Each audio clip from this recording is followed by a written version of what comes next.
Alright, chat. We're back, hopefully. Let me just check if the VOD had any issues, or if I need to restart the recording.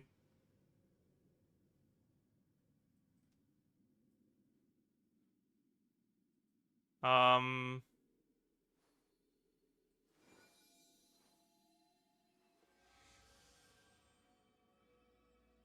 Spotify overlay? It is what it is, I guess. I don't care that much. Okay, no, I think the VOD didn't have any problems. Okay, bet.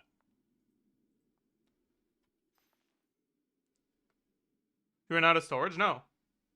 It was like a fucking weird-ass crash.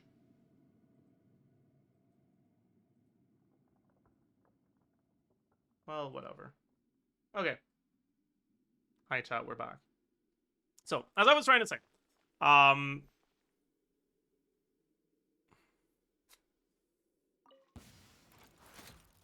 Lunar Bloom functions the same way as normal Bloom, but whenever you trigger it, you get Verdant Dew. And this Verdant Dew is effectively an external resource that can be used by Lunar Bloom characters to enhance some of their abilities. In Llama's case, you can enhance her whole D by using three Verdant Dew instead of doing the tap E to deal more damage and get more slacks on her ult. In other words, this ability gives you 3 more Verdant Dew per rotation. On top of that, it allows you to hold, effectively, more than 3 Verdant Dew at once, because you've got those extra Moonridge Dews that you can hold at the same time as Verdant Dew. Now, very important point is when you have Verdant Dew and Moonridge Dew at the same time, Verdant Dew gets consumed first. What this means is that you'll do your normal setup, let's say in an effort team, right? And as a part of your setup, usually you would use Llama's E. Now, you're going to use Llama's hold E instead of the tap E. And that'll consume 3 Verdant Dew, but it will not touch the Moonridge Dews that you've triggered. And then you'll finish your setup, you'll swap to Nefer, and you'll realize that you now have more than 3 Verdant Dew. You have, like, basically 1 Verdant Dew plus 3 Moonridge Dews, or something like that. And this ability to hold those Moonridge Dews by using the Verdant Dews first will mean that you don't necessarily have to swap out of Nefer or use her burst to wait for Verdant Dew generation anymore.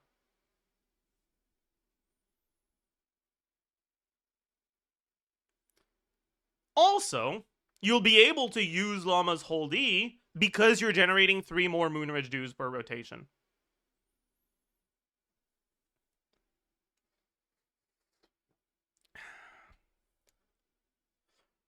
Columbina herself has a way of consuming Verdant Dew and Moonridge Dews. But for now, that's not too relevant. The most important thing here for now is that getting 3 more Dew means that you get to use Llama's hold E without a downside. And you might be thinking, okay, well, that's cool and all, but what if I'm not using Llama? What if I don't have her because I skipped her or whatever? And this is going to be a very common theme in this video. Columbina is balanced around the existence of Llama and Inefa. And Llama and Inefa are really strong. Which means that when you're trying to play Columbina without them, it's kind of pathetic. And it's not even because she's a bad unit, it's just because a lot of Columbina's power is locked behind synergy with those 2 units.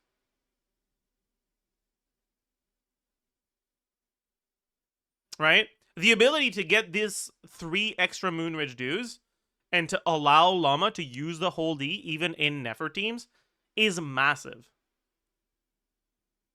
But if you don't have Llama to use her hold E, well, that's not doing anything.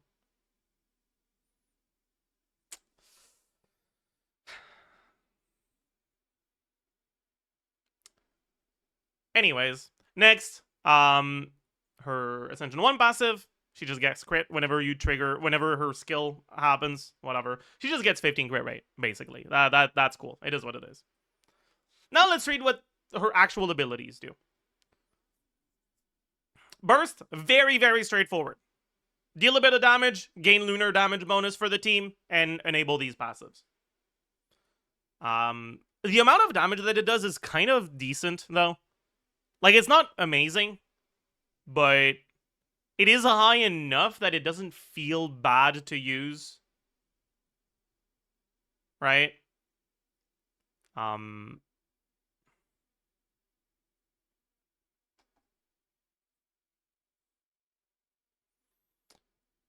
I think a really good way to understand this is to compare it to Yilon's skill, right? Yilon's skill is 38.4% max HP. Colomina's burst here is 44.8, so it'll hit a bit harder than Yilon's skill does. Obviously, she's not necessarily building the same stats, so it might not actually hit the same actual amount, but just a bit of context for how much damage this can deal.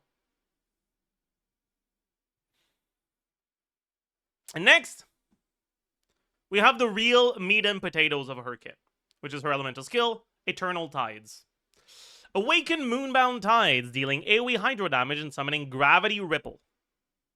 Gravity Ripple will follow the active character on the field while continuously dealing AoE Hydro damage to surrounding opponents. While Gravity Ripple is on the field, and nearby party members trigger lunar reactions or inflict lunar reaction damage, Colomina will accrue a special gravity. Once gravity is accumulated to its limit, blah, blah, blah. Okay, this is a whole lot of fucking yapping. We don't actually need to read this whole thing. Her skill deals hydro damage every 2 seconds and lunar damage every 6 seconds. The type of lunar damage is decided by which reaction you've triggered the most. So if you've triggered Lunar Bloom the most, it'll do Lunar Bloom damage. If you've triggered Lunar Charge the most, it'll do Lunar Charge damage. And if you've triggered Lunar Crystallize the most, well, you guessed it, it'll do Lunar Crystallize damage.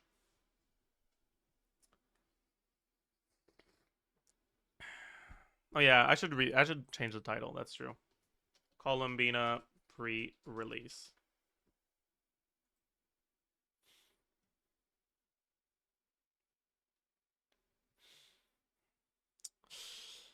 Anyways. Now the damage numbers on this skill are a little weird, right? The initial hit is 28.4% of her max HP, and again, this is all talent level 9 for now. The Hydro hit every 2 seconds is 15.9% of her max HP. And then the lunar hits, they look a little weird. But keep in mind, lunar charge talent damage is multiplied by 3 for some fucking reason, because they felt like it. And new information, lunar crystallized talent damage is multiplied by 1.6. Why 1.6? Just to make things more complicated, actually. Because it would have been too straightforward otherwise. Anyways, what that means is this 8% max HP is actually 24% max HP. And this 15% max HP is actually also 24% max HP. The Lunar Bloom damage, though, isn't. It's not 24, it's 2.4 times 5, so it's 12. So the scaling on the Lunar Bloom damage is half. Does that mean it will be worse? Well, remember how I talked about this passive allowing Llama to use her hold E, even in Lunar Bloom teams?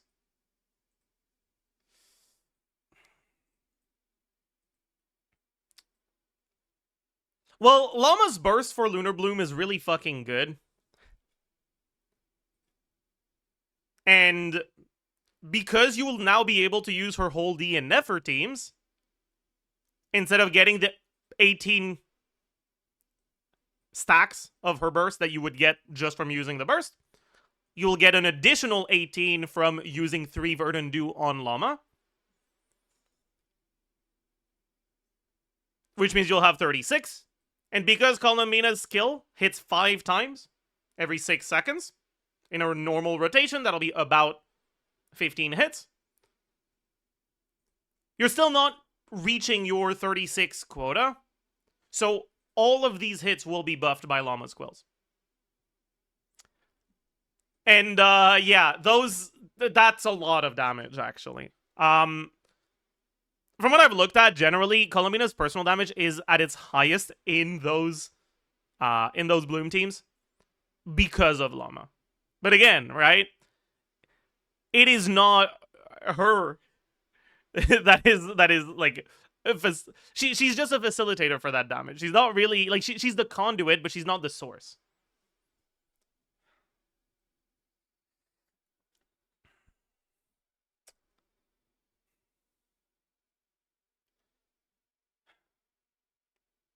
Finally, the last relevant part of her kit is her charge attack. So she has this she has normal attacks and charge attack, whatever.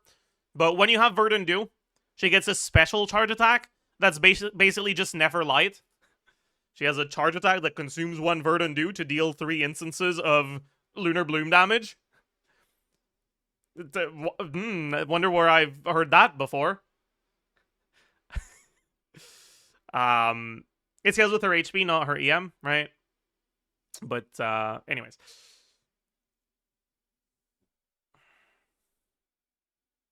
Honestly, this Columbina character is kind of cooked. Columbina being a Hydro character that is actually intended to be used in Lunar teams is coming after the Lunar characters were balanced around how weak Ino was. Right? When you look at the current meta, you look at how good Nefer can be, you look at how good Flynn's can be, and you realize that their Hydro slot is so bad that some people use Farina over Ino, even though Farina does literally nothing for the team other than just apply Hydro, because you don't even use her burst. Right? And even then, those are still good teams. Well, Columbina is actually giving us a real Hydro unit for those teams. And it's helping. I'll tell you that.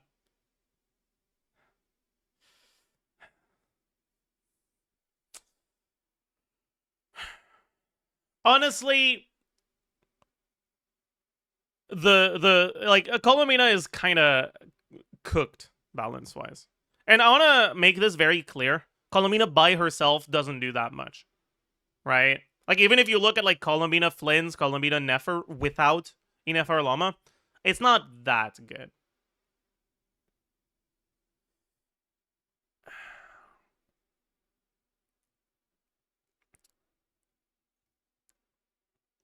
But Columbina being a Hydro character that's actually supposed to work in Lunar teams is really driving home just how powerful Inefa and Llama are.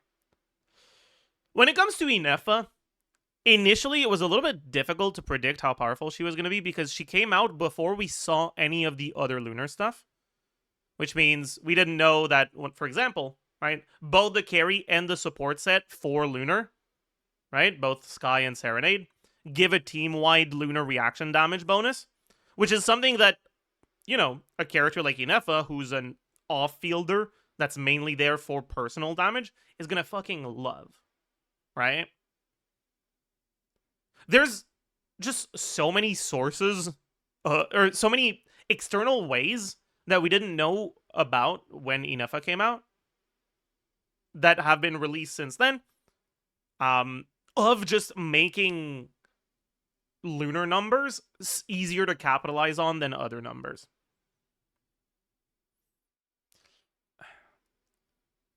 In other words, Lunar stuff has gotten a lot of support. And with Columbina finally being a Hydro character that isn't awful for those teams, it is really, really emphasizing just how inflated the numbers on Inefa and Llama's kit are.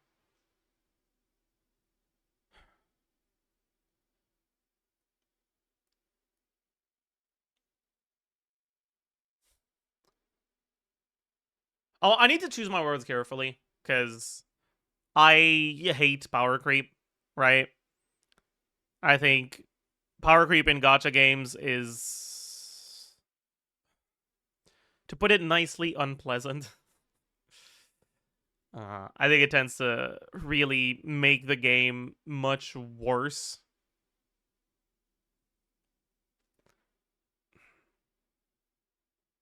And Columbina is kind of power creep. She's also not. Columbina is like the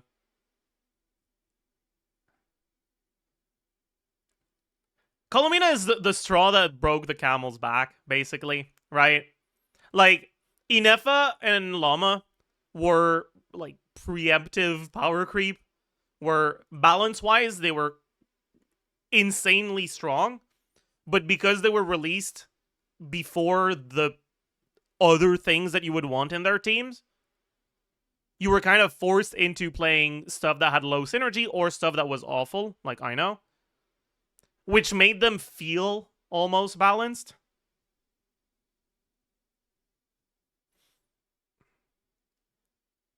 And Colomina is completely breaking that balance. Now, you might notice that I'm talking about Llama and Inefa a lot more than I'm talking about the carries. There's a reason for that. I think that, like, from what I've looked at so far, Colomina plus Llama and Colomina plus Inefa are the strongest 2-unit non-cry cores.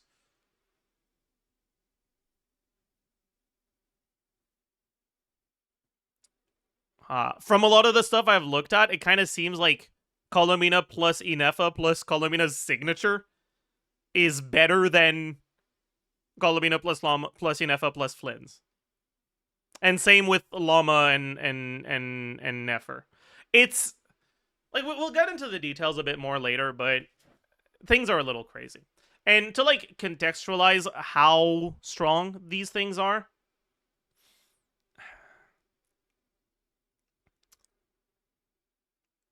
just the Colomina plus Inefa core is enough to bring pretty much every carry comfortably above 100k.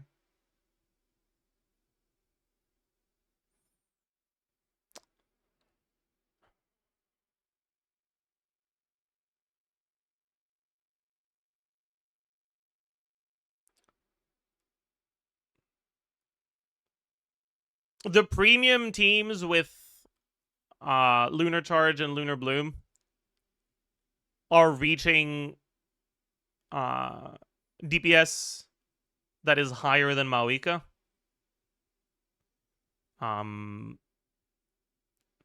Relatively noticeably so, too.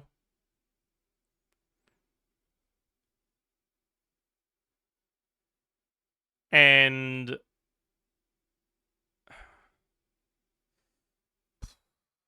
yeah, things are looking a little bit cooked for the future of the meta. A few weeks back, I tweeted Maoika wasn't the outlier, she was the precedent, and I really think that's the case. I think that their plan going forward is that this like 130 to 160k range is where they're gonna have pretty much all the new stuff be, and they'll sell the new stuff by having it so that the current stage in Onslaught is like heavily shilling whatever is currently out.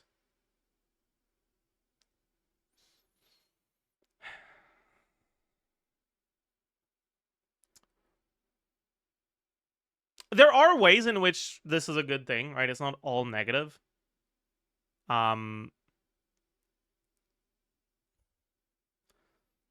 It is nice that you get to use pretty much any carry you want and still be able to have DPS that's like acceptable. The biggest problem with that is I think it's like team building wise incredibly boring when your team is good not because there's any synergy between your characters, just because your wheelchair core is strong enough to carry a character, or to carry a quote unquote carry that has no synergy with the rest of the team.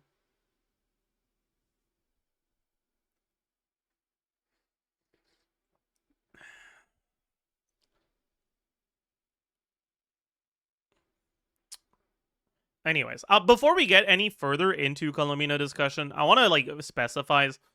I don't think Colomina by herself is all that strong. I think if you are coming back to the game after a while, or if you just skipped a lot of the Nogcry stuff, just getting Colomina will probably not make you stronger. I don't think Colomina is the first Nogcry character I would get on any account. Unless you know for a fact you're also planning on getting Inefa or Zabai, which are supposedly getting... Well, I mean, Zabai, yes, we know for a fact, but Inefa supposedly getting banners next patch. I guess we need to also quickly mention Zabai. I will be recording a pre-release on her, so I don't want to get too deep into that. Zabai is kind of a weird case where individually she's way stronger than Nefer or Flynn's because she's being released without her own Inefa or Llama, right? Like, what her kit does is a lot more powerful, but the fact that she doesn't have an Inefa or Llama for her team is what's like keeping her in check. I think that the combination of Zabai plus Inefa is maybe a tiny little bit weaker than the 3-unit combination of Columbina plus... What did I say? I think I said the wrong thing. The 2-unit combination of Zabai plus Columbina is like, I'd say a tiny little bit weaker than the 3-unit combination with Nefer Llama Columbina or Flynn's Nefa Columbina.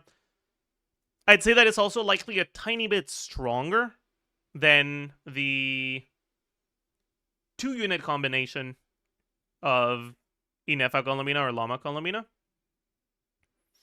But it's also a lot more restrictive in team building.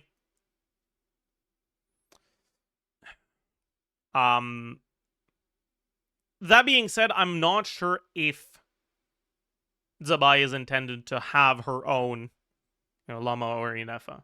I feel like it's very possible that she's not, or that if she does get a character like that in the future, they're going to be balanced around the fact that Zabai is individually a lot more powerful than Nefer or Flynn's.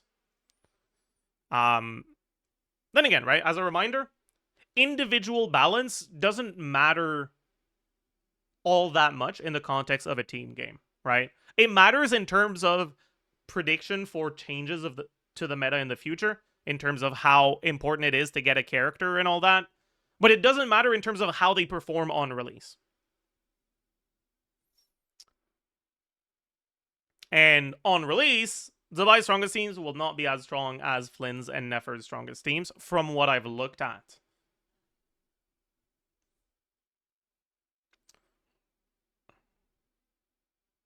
Anyways.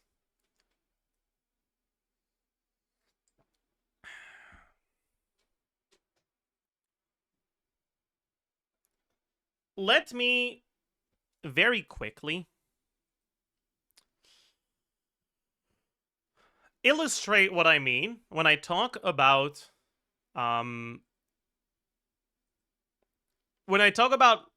Llama synergy with Columbina. So I guess we can look at this one, right? Yeah.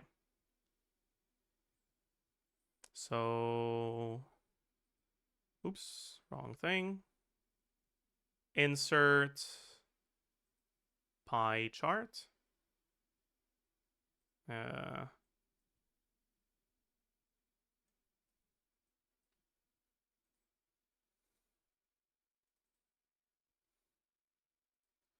so this will be Hydro damage. This will be E/charge attack damage. This will be Llama Q damage. Anyways, let's color code this so that it looks a little bit more pretty. Hydro damage is the right color. Sure.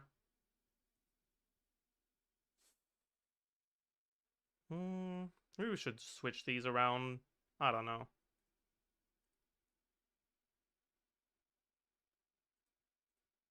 Yeah, sure. Let's do this. So, in a In a Llama Columbina team that does not use Nefer for now, this is what your damage distribution looks like. I should probably have data labels. Data callout. That's perfect. There we go. This is what the damage distribution looks like, right? 11% of Columbina's damage is Hydro. 34% of Columbina's damage is from her talent levels. And 55% is just the quills you get from Llama's Burst. More than half of your damage is just Llama's Burst.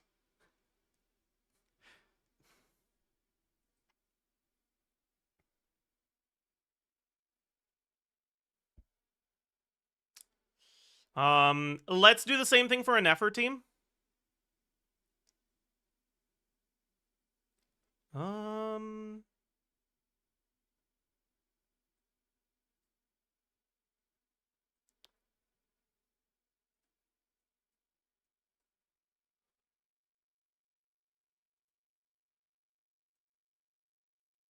Right, and again, it's Hydro damage.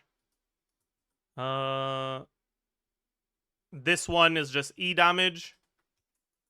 And then this is Llama Q damage. Right, again, in the Nefer team, you're not using charge attacks on Columbina.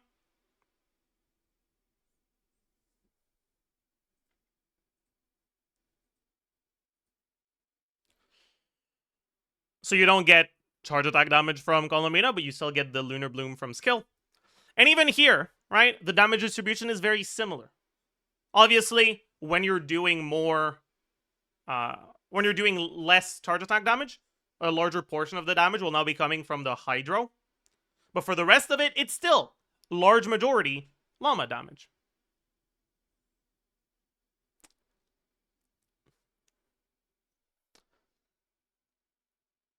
Lunar Bloom by itself isn't a real reaction. It doesn't do anything different from normal Bloom. You need to have a character that uses those Verdant Dew in order for Lunar Bloom to do anything different from normal Bloom. And the reality is that the way that Columbina herself can use Verdant Dew, the charge attacks, just sucks. It's not very good. The only thing that can be used to make it good is Llama's Burst. Because Llama's Burst effectively is doing more damage than this does. This makes team building feel a little weird, and just builds in general as well. Because, I mean, it's the case for the Llama teams that do not use Nefer, but it's also the case in Nefer teams.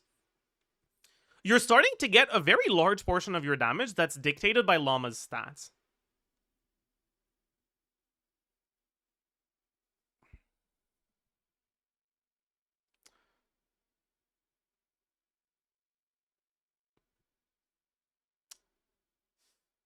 Despite the damage not being done by Llama herself, it is dictated by Llama's stats. And what you're going to notice when you start looking at what your potential set options are is that putting a damage set on Llama and a support set on Columbina is often going to be better, despite Columbina being the conduit for the damage, just because it cares more about Llama's stats. We'll get into that in more detail once we get to the team section, but for now I just want you to understand. When it comes to the Lunar Bloom playstyle, whatever, with Columbina, pretty much over half of the power level is just locked behind Llama. And without Llama, obviously you lose all the things that Llama does, but you're also getting a lot less value out of Columbina herself. All those charge attacks that she can do are pretty much worthless. The ability to generate more Verdant Dew doesn't matter because she's not using them that fast. She really is balanced around her synergy with Llama. You have a special place in my heart. And trying to play a Hyper Bloom Columbina team, or a Bloom Columbina team, whatever, without Llama, is kind of shooting yourself in the foot.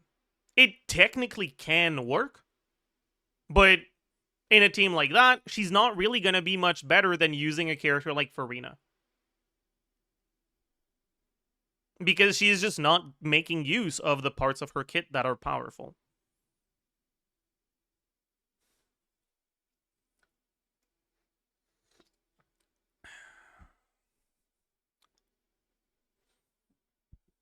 Anyways. Next, we can talk about the Inefa teams. Alright? As far as I'm concerned, Columbina teams can be separated in 4 different categories. Right? 1, Columbina Llama teams, where you're doing Bloom stuff. 2, Columbina Inefa teams, where you're doing Lunar Charge stuff. 3, Columbina Zabai teams, where you're just playing Zabai.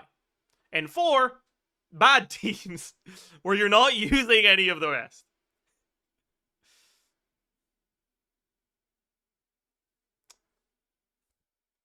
Yeah, the next step is the Inefa teams. Now, next patch is coming with a new artifact set. A lot of people are going to see that new artifact set and think, oh, okay, well, Columbina, as we see from what we've seen of her kit, you know, like, she has a part of her kit that's focused around buffing, but the buffing aspect outside of the lunar teams isn't that strong, right? 33% more instances of the reaction damage isn't that good because the reaction damage itself isn't that big of a portion of your team DPS. And 40% lunar reaction damage isn't bad, but you're already getting so much that it's not that much, right? The main thing she's providing here is personal damage on a character that's also giving a little bit of buffs. And the new set that's coming next patch, I don't think it's on Amber yet, so we're gonna have to look at it here. Obeyed of Morningstar and Moon. Hello. The early, like, poorly translated name of this set was Dawn of something, so sometimes I call it Dawn. If I call it Dawn, just know this is the set I'm talking about. But I'll try to call it Morningstar. Anyways, 2-piece, 80 Elemental Mastery. Turn off alerts. Alerts don't go to the VOD, so it's fine.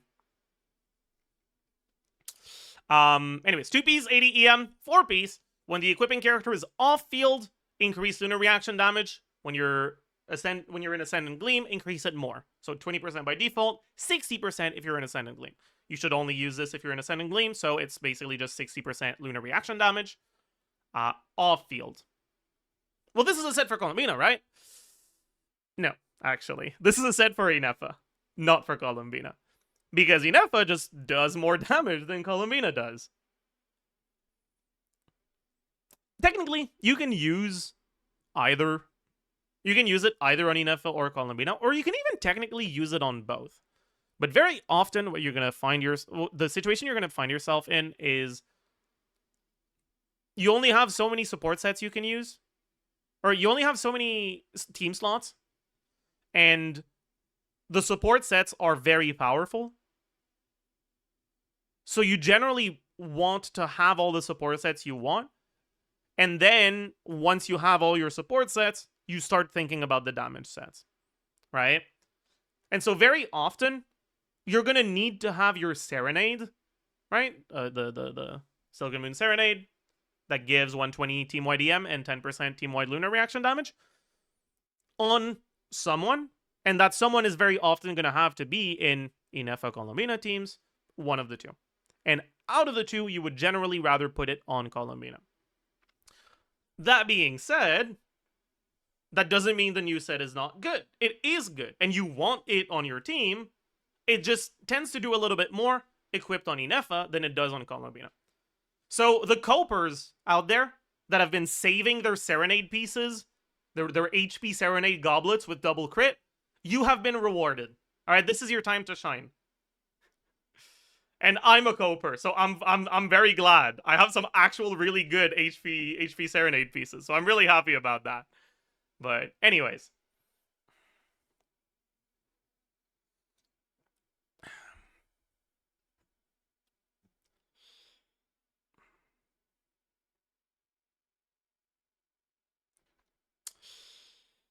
This new set is pretty powerful, though, and very often you are going to be using it.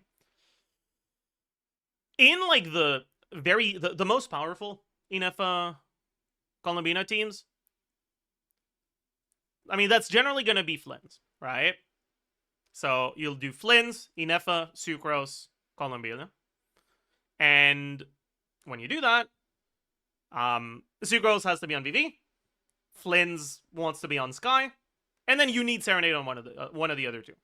But if you don't have Flynn's, or if you just don't like his ass, which is, I guess, fair, whatever, there are going to be a few situations where, well, when you're trying to wheelchair with Inefa Colombina, it's favorable to just put this set on both of them and have Serenade on someone else.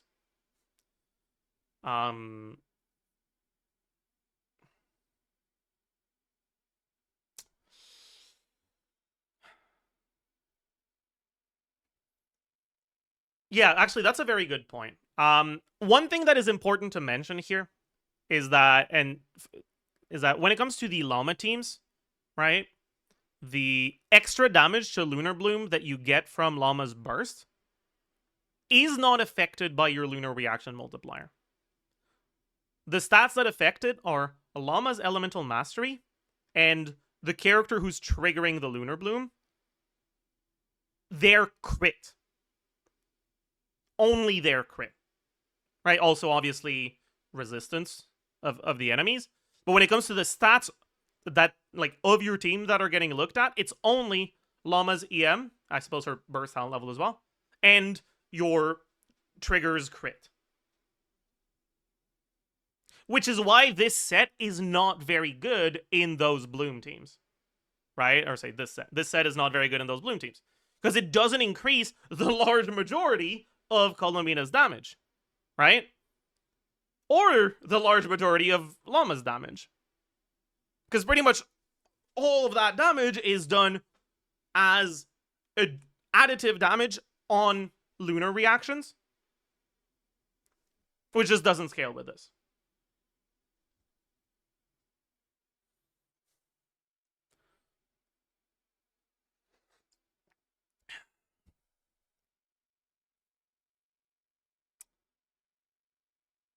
This fact, right, the fact that Lunar Reaction and also Colombina's Elemental Mastery do not increase the large majority of the Lunar Bloom damage you're doing, is also why it tends to be a little bit awkward to decide who to use in those Bloom teams.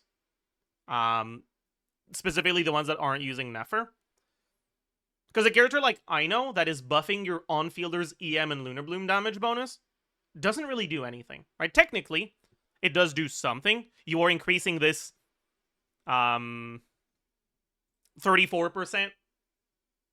of your damage that is dealt through the Lunar Bloom multipliers on Colombina.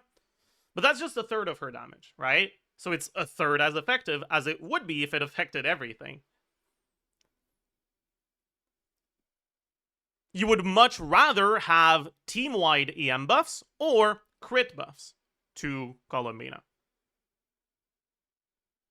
We'll talk about that a little bit more once we get to the proper team section at the end, though.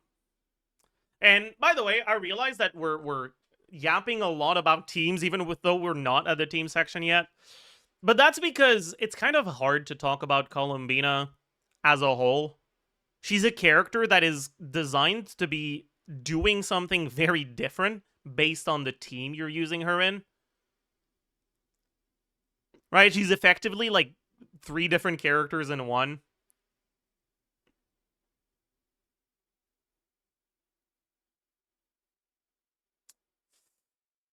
Anyways.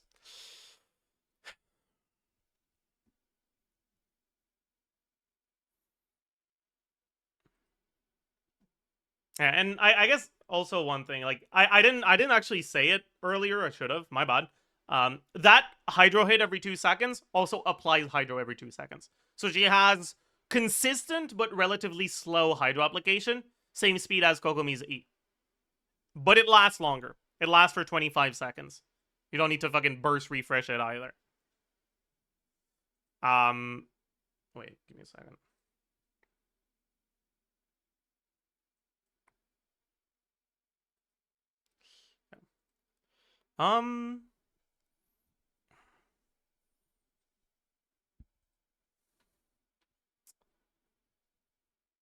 Anyways, when it comes to Inefa teams, right?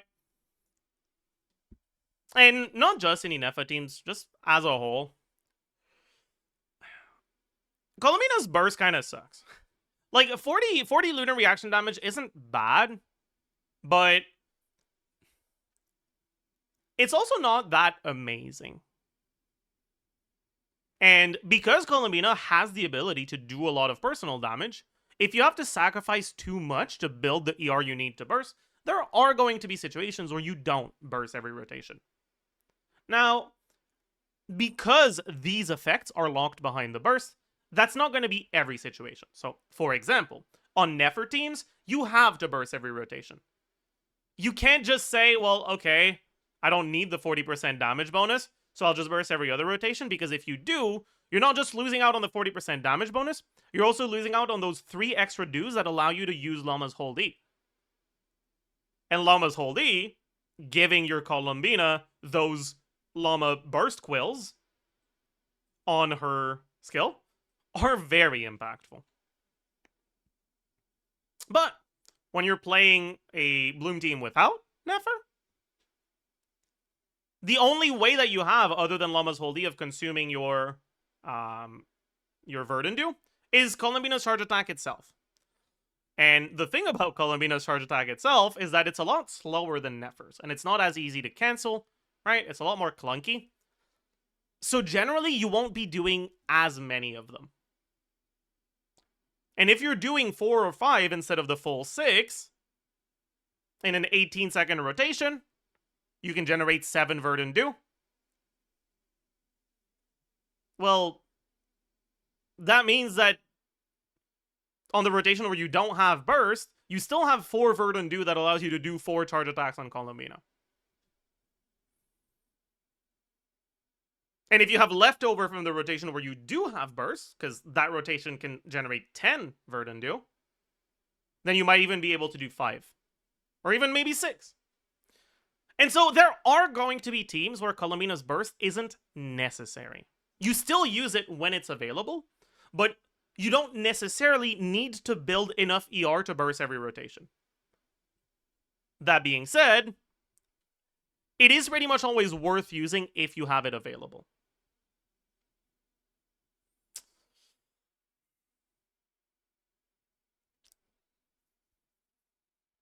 Anyways, when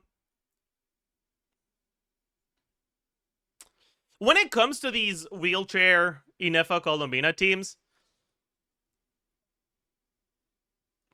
the really funny thing about it is that you kind of really want to use this Sky set, right? The set, the carry set that came out in 6.0.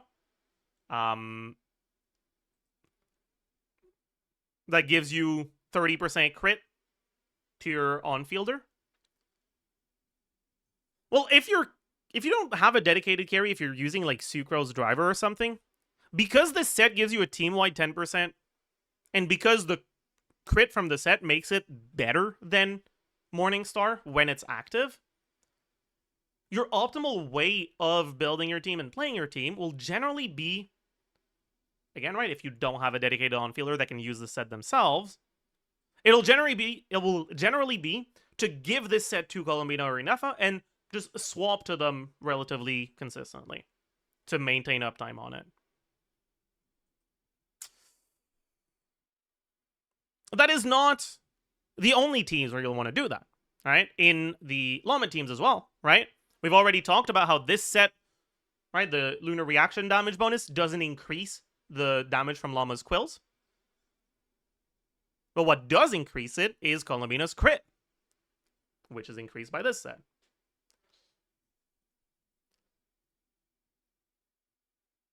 And this is where one of the potential problems come in. The set gives you 30% crit. Columbina starts at 24.2, so that's 54.2. This passive gives you 15. So that's 71.2.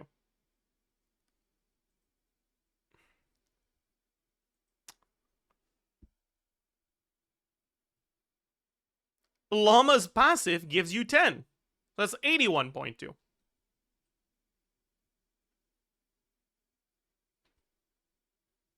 I can't math. That's not 71. That's 69.2. Holy shit, I'm an idiot. Wow, I'm an idiot. Whatever. And then it's 79.2.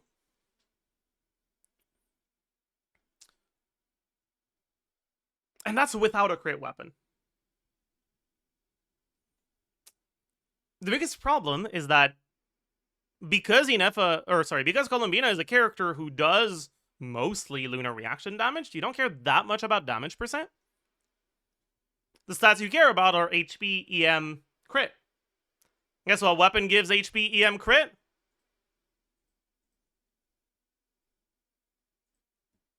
The weapon that gives you a fuck ton of crit rate, and you can't use that in these teams.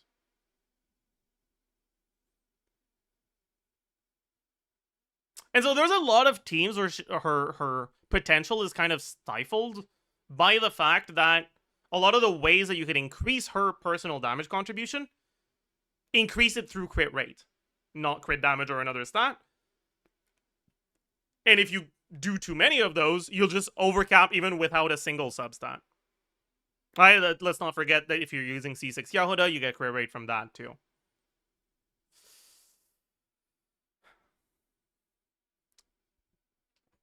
But because of that, right, depending on the specific situation, Colomina's personal damage can vary a lot.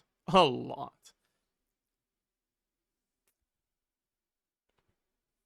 Anyways. Which one was this? Was this pre-changes? Yeah, right?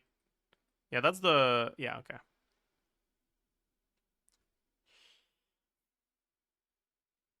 Anyways. Next we can quickly talk about the Zabai teams.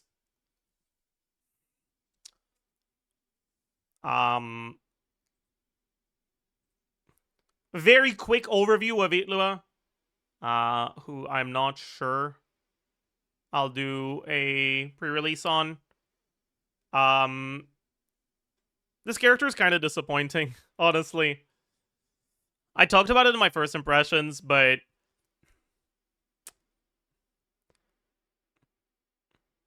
he's not that like interesting kit design wise. He's a bit of a missed opportunity because he only like the only good part of his kit. That's not true. Like, one of the big parts of his kit is increasing lunar crystallized damage, but it doesn't work on the reaction damage, only on talent damage. So it literally only works for Zabai because it's only from the on-fielder, and you're not on-fielding Colombina with him.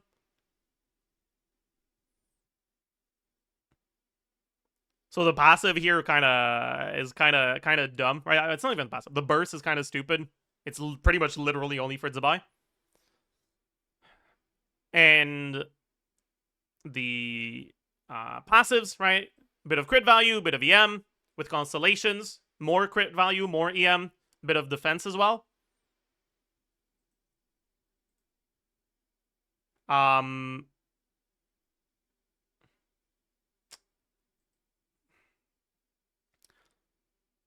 thing I've realized after doing more calcs on him is that, honestly, he just sucks. His numbers... His numbers weren't that good to begin with, and on top of that, he got nerfed. He's still not awful, right? Like, at C6, from what I've looked at, he is part of Zabai's best team, but it's not even very far ahead of the alternatives, and below C6, it's worse. So, Itlua is not fulfilling anything close to the same role as Llama or Colombina. Or sorry, as Llama or Inefa with Colombina, right? He doesn't actually enable anything because if you want to use Itlua on field with Colombina, or sorry, Colombina on field with Itlua without Zabai, you only get to buff 3 instances of damage with his burst, right? Because the Geo Lunar Crystallize hit from Columbina is single hit, unlike the one from Llama. So he doesn't really have synergy without the carry with Columbina. And then with the carry, his numbers are just not good enough to be, like, noticeably ahead of the competition. I'll talk about this a lot more in the Zabai pre-release specifically, but I just want to make it clear, right? Itlua here is, like, his main purpose is that for people who, like, want to get cons on Zabai, they'll end up with a C6 Itlua, and they'll be able to use one less good character on the team, basically, because they get to use Itlua. They'll free up more characters for the rest. Anyways, I think that, from what I've looked at, Zabai seems to be the least reliant on other Nodcry characters of all of them, right? When you look at the Nefer Llama teams, a lot of your damage is dealt through Llama's Burst. When you look at the Flynn's Inefa teams, a lot of the damage is dealt through Inefa being a lot better than Flynn's, right? A lot of the damage is dealt through just Inefa damage, right? Flynn's is doing like 40% of that team's DPS.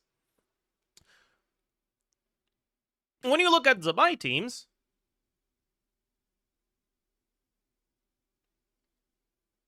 it's pretty much all her, right? When you're using her with Columbina, Columbina does a good amount as well. But because it's not split between multiple characters, the alternatives to Columbina tend to synergize a little bit better, right? When you're using Ino with Flynn's, Ino's C1, Ino's C6 are not buffing Inefa, who's a significant part of your team's DPS. When you're using Ino with Llama, with Nefer, well,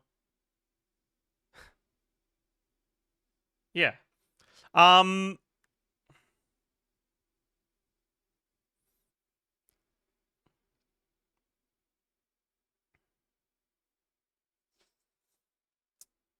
But the main thing about Zabai that's a little weird is that while she isn't that reliant on Columbina herself, you kind of don't have too many characters that fit her teams. Just because Geo has been so neglected in the past years, basically. And because of that, you don't really have that many good 4-star options with Zabai. There are some, but a lot of the stuff I've looked at and just ends up using some of the 5-stars that are older and worse, that a lot of old players have just lying around, but new players might not. Anyways, I'll talk about this in a lot more detail in the Zabai pre-release itself, but just for the Columbina one, I just want to, like, clarify. Columbina is going to be pretty good for Zabai. She won't be necessary for her, but it will be nice. Anyways, finally we have the teams that don't use the other Nodcry 5-stars. And honestly, they kind of suck. Columbina is just not a very good character by herself.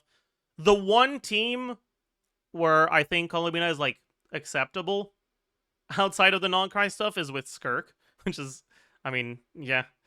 The last slot in Skirk team is still kind of not good. Right? Like, we're using Sitlali, we're using Molani, we're using Shenhe, we're using Dahlia. Like, we don't have a very good option. And so the fact that Columbina is a Hydro Catalyst is kind of enough to make her competitive.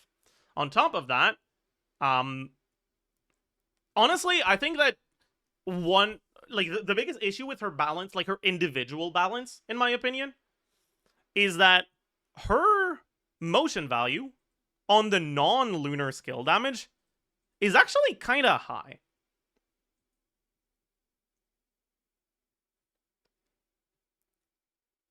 Like, for a character whose main source of damage isn't this talent, 15.9 every 2 seconds is not bad, right? This is not that far behind the personal damage of a character like Xilonen. But she's not burst reliant. She gets to use TTDS. That's pretty good.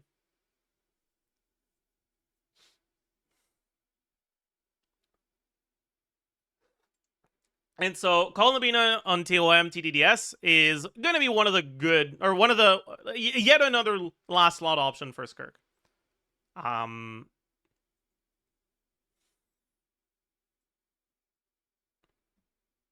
Not a character that I would go out of my way to get for a Skirk team by any means, but you can definitely use her there if you like her and you want to get her, but you feel like you'll end up having her benched if you get her, so you're not sure if you really want to.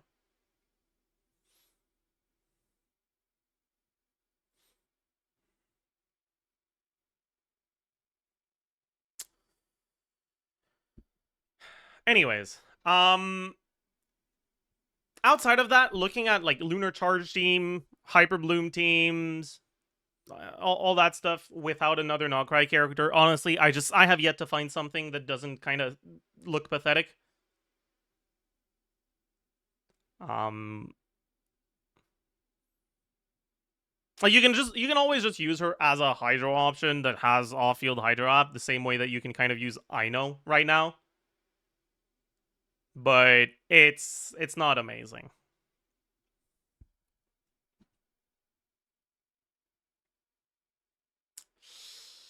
Anyways, next is the usual pre-release stuff. So we talk about weapons, about artifact sets, artifact stats, and teams. First of all, weapons. Now, weapons is a little weird, right? Because Columbina effectively is like 2.5 different kits at once. So there's a lot of different weapons that will situationally be good and situationally be pretty bad. The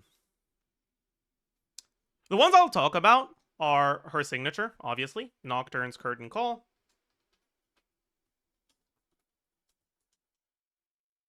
As opposed to Jin's Curtain Call, true. I definitely didn't steal that joke from a reply to one of my tweets, true. Anyways,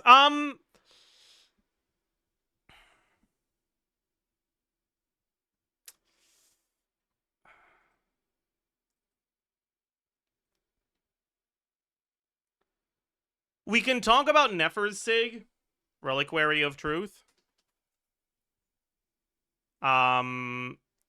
I suppose we can talk about this, maybe?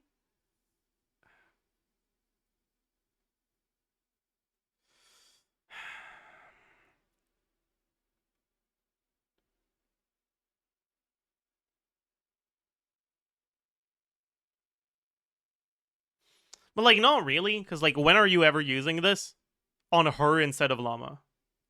Never.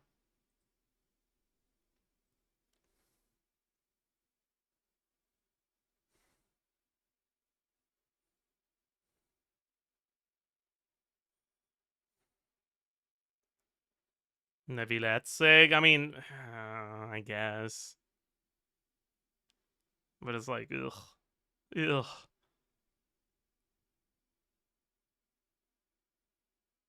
Jade Fall? Man. No.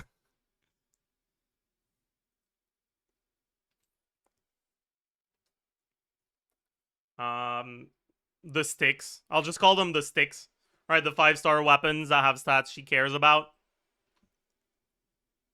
We want to talk about Widsith. We want to talk about Sack Jade. We want to talk about Fav.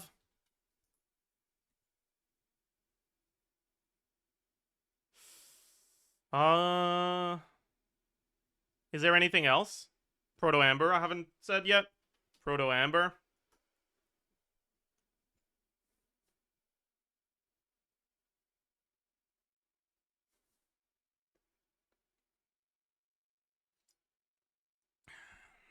TDDS, yes.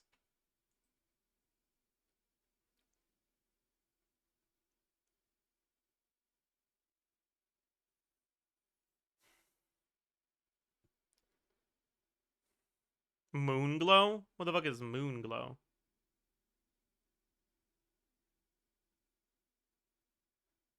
Huh?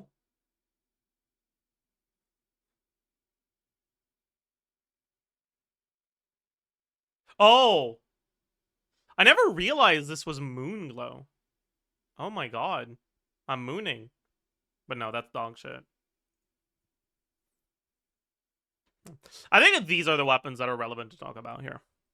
So obviously, her signature weapon is best in slot, generally. So her signature, low base attack, crit damage substat, 10% HP. When you trigger lunar reactions or deal lunar damage, you restore 14 energy. Once per rotation, basically. And you get more HP and crit damage.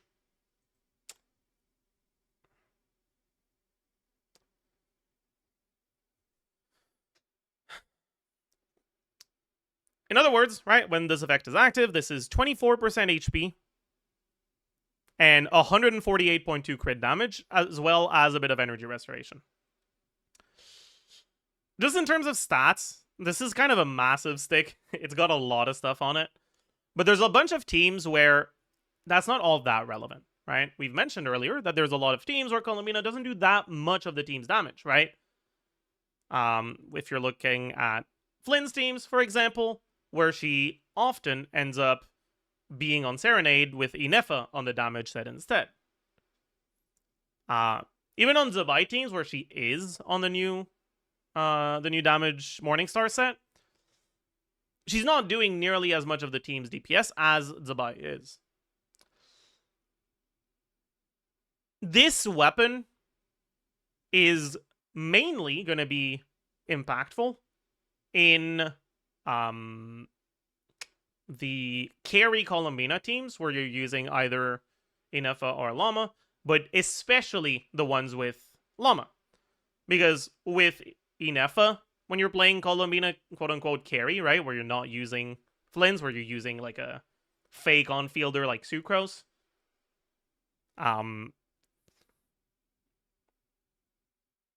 Columbina is doing a large amount of the team's DPS, but it's not like an overwhelming amount. It's like around half. In the Llama teams, all that value that's obtained from Llama with her burst does not look at Llama's crit. It looks at Columbina's crit. So this 148 crit damage that Columbina gets from this weapon also increases the portion of your damage coming from Llama's quills. So in that team specifically, this weapon does a lot more. In other teams, it's honestly not that insane. It's not bad either, right? Like it's still an okay weapon, but like compared to a lot of the other modern signature weapons, it falls a little bit short outside of those specific teams where you're using her as a carry with Llama.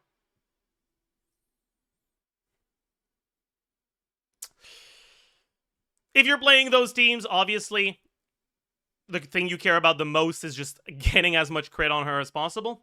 So, obviously, Nefer's signature, that is also a pretty big crit stat stick, that also has a useful EM substat that's not as good, but it's not wasted, will also be pretty good.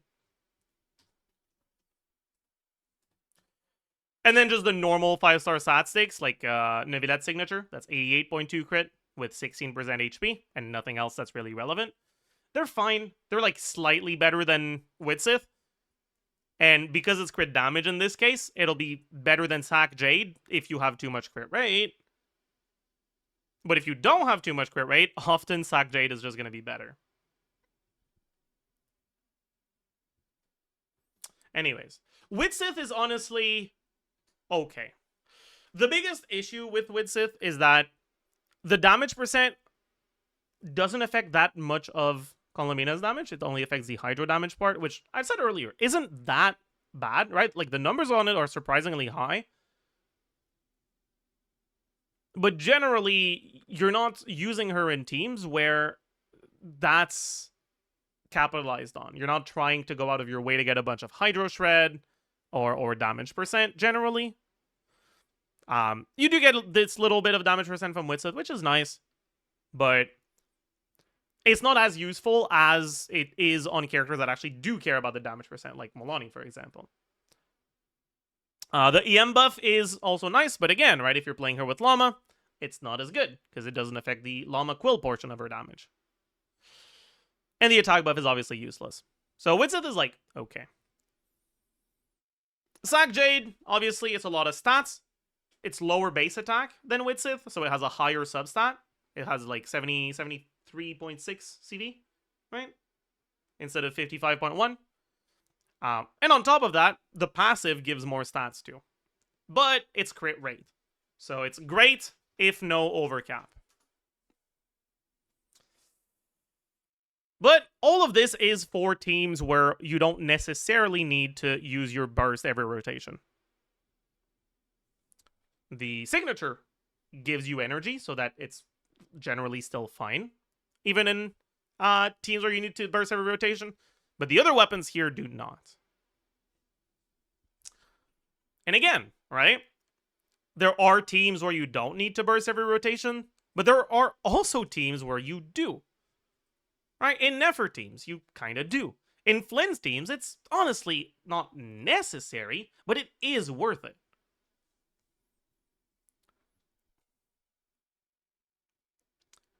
And when you do need to burst every rotation, her ER requirements can get a little high. Right? The way that her particle generation works is every time the Hydro skill hits, or every 2 times the Hydro skill hits, it has a 33% chance to generate 2 particles. Otherwise, it generates 1, if I remember correctly. Let me double check.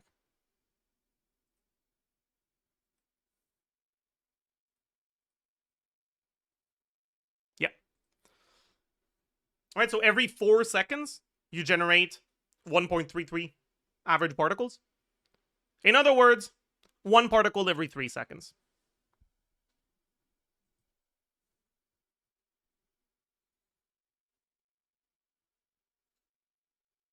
So, in an 18-second rotation, she'll generate about 6 particles. And while none of her cooldowns are specifically 18, right? Her burst cooldown is 15, her skill cooldown is 17. This is mostly to make her feel more fluid if something goes a little weird in your rotation. Because you're kind of still gated by 18-second rotations very often. Her skill hits every 6 seconds. So if you get a shorter rotation, you don't get more skill hits. And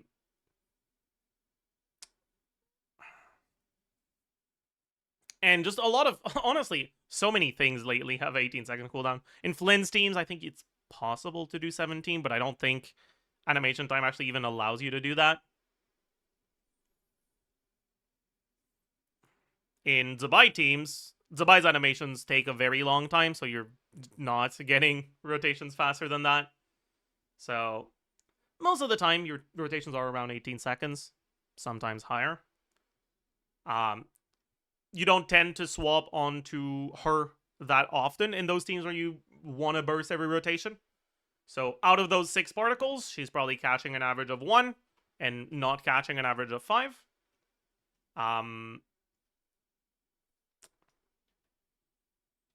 Then, well, the total energy economy obviously is going to depend on the rest of the team, right?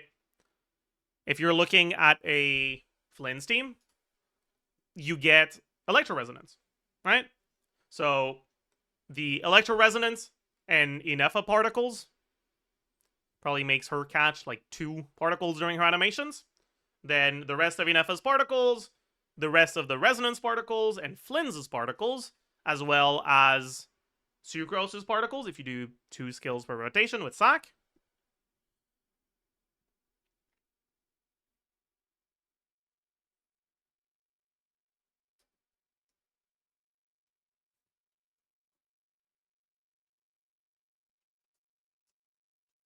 In a team like that, you would not have anyone on Fav by default. The HP particle drops from bringing enemies below certain HP thresholds will generally happen when you're doing your damage, so Colomina won't be on field for them, which means your amount of energy generated here will be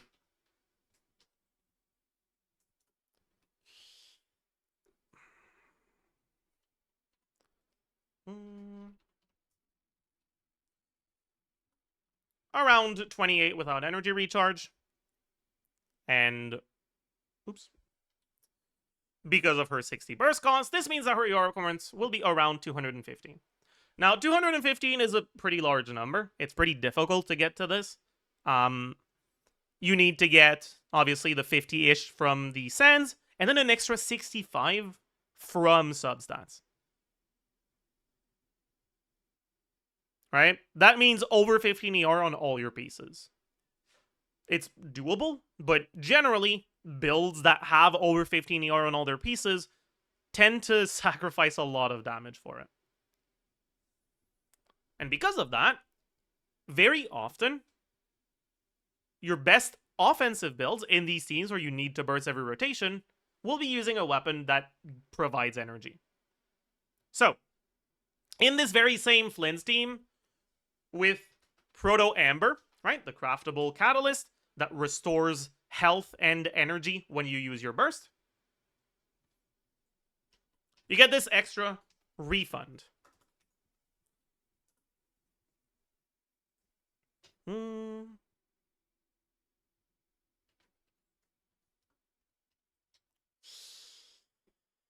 At R5, Proto Amber restores 6 energy 3 times, so 18, which means that your ER requirements are now 150. Now, this is either just a Sands and nothing else, or 50% across 5 artifacts. Right? As a reminder, when you go ER Sands, you can't get ER substat. So this extra 65 overflow that you needed was across 4 artifacts. This is 50 across 5, which means 10 per artifact instead of 15, which is a lot lower and a lot more achievable. It's still not ideal. The best build possible is likely still going to be ER Sands with no ER from the substats, basically. But it is what it is. With Fav, right, you do not get an energy refund, but instead you have Fav particles.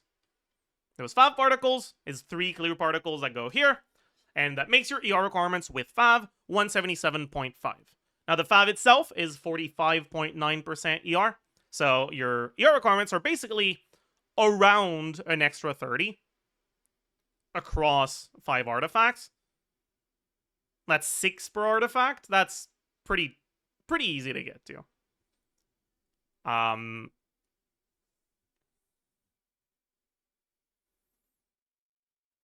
As you can see from this, though, right, if we are looking at the amount of ER necessary from artifacts,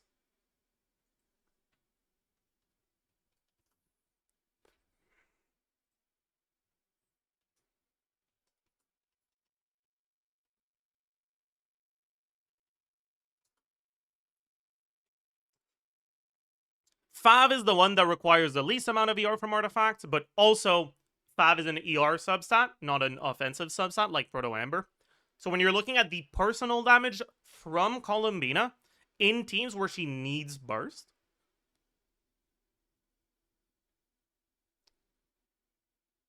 where her ER requirements tend to be too high to reasonably be achievable on weapons that don't give energy,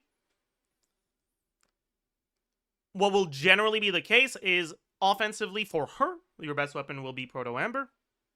But, Fav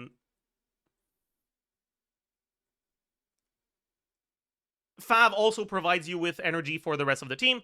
So, very often, Fav will tend to be a little bit better. Now, you can also get 20% from the 2-piece of Serenade, which helps. And also, yeah, her signature gives 14 flat energy instead of 18. So you can, I mean, I guess we might as well have it here, right? Sig. Right, it's 65 ER instead of 51. But it's still not too rough.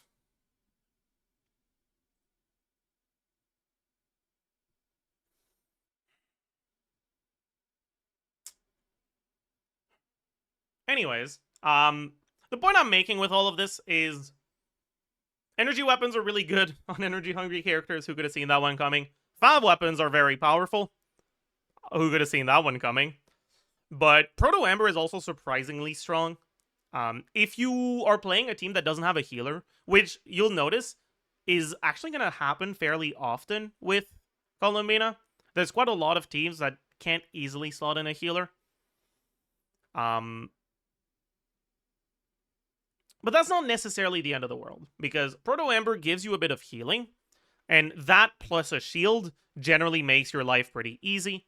Just having a shield is fine, but obviously if you have no form of healing whatsoever, it means that if your shield gets broken by a particularly aggressive attack pattern, any HP you lose will be lost permanently. With a Proto Amber, you'll slowly heal that back up.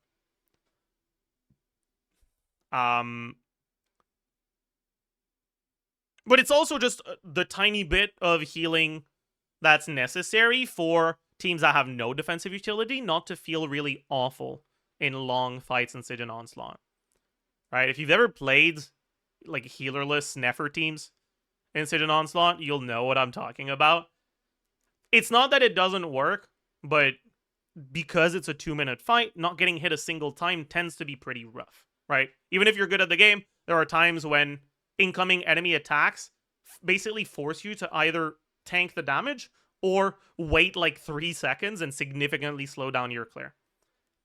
So having any source of even just minor healing in those teams tends to be night and day difference.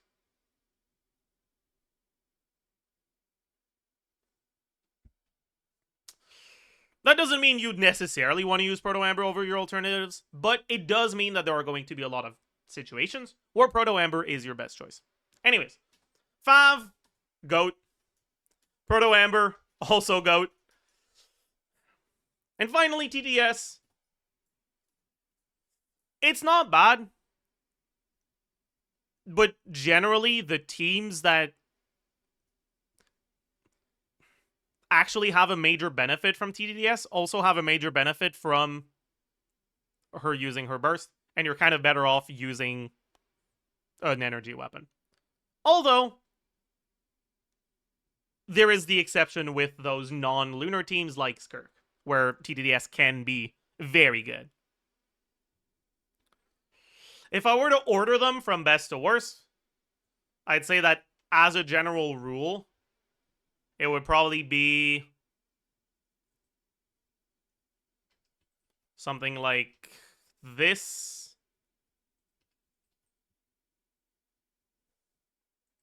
With obviously a lot of asterisks and caveats depending on the specific team you're using.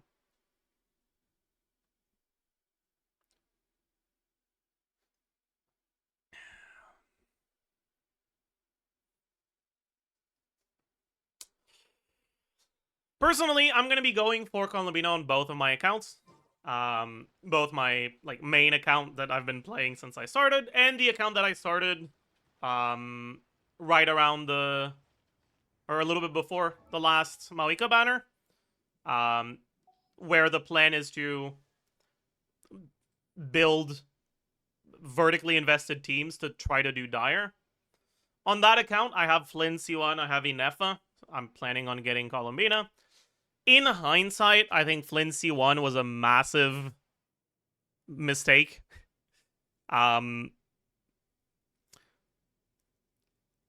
Because just Flynn's in general for vertical investment seems kind of not great.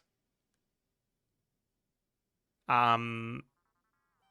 on top of that, the fact that Columbina is more personal damage than buffs makes Flynn's constellations worse. And specifically his C1, right? His C2 does shred, so it's not as bad, but anyways. So if I had known what I know now when Flynn's came out, I probably would have skipped Flynn's entirely and gone for C1 Columbina instead. Or not C1, R1 Colombina instead. Or maybe C2 or 0. One of the two. On my main account, where I don't pull for cons, I'm planning on getting Colombina. And Colombina is making me want to consider grabbing Inefa on the rerun, which I initially skipped because I wasn't planning on getting Flins. But, well, obviously what I've talked about is still the case. I don't think Flins is all that valuable anyways. I think that... Actually, no, yeah. We can leave that for the team section, actually. Anyways, on my main account, the weapon that I'll be using her on is honestly just gonna be Fav almost all the time, I think. Sometimes I'll have her on Proto Amber. Actually, you know what? That's not true. On my main account, I'm probably gonna have her on Witsith pretty often. Because I don't have any of the Nogcry carries. So I'll probably be playing Colombina carry teams, and I should just use Witsith for that. So despite Witsith being pretty low on my list, right, this specific account will use it. On my other account, I have a Witsith. I'm not even going to level it. I've leveled my Fav, and that's what she's going to stay on. I just wanted to illustrate that, like, it's really just dependent on which teams you'll be using. Next up is artifact sets, and oh boy, we've got quite a few sets to mention here. So we have Serenade.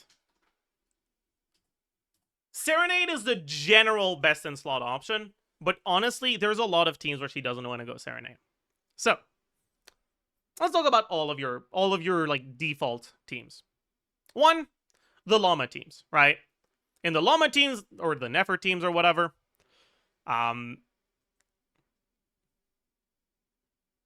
you want to have Deepwood, right? You want your carry on Sky. So if you're playing Nefer's on Sky, you want someone on Deepwood, and you want someone on Serenade. That means you could have one of your supports on a damage set, right? Let's say your last slot is Kuki for now, right? Defensive option.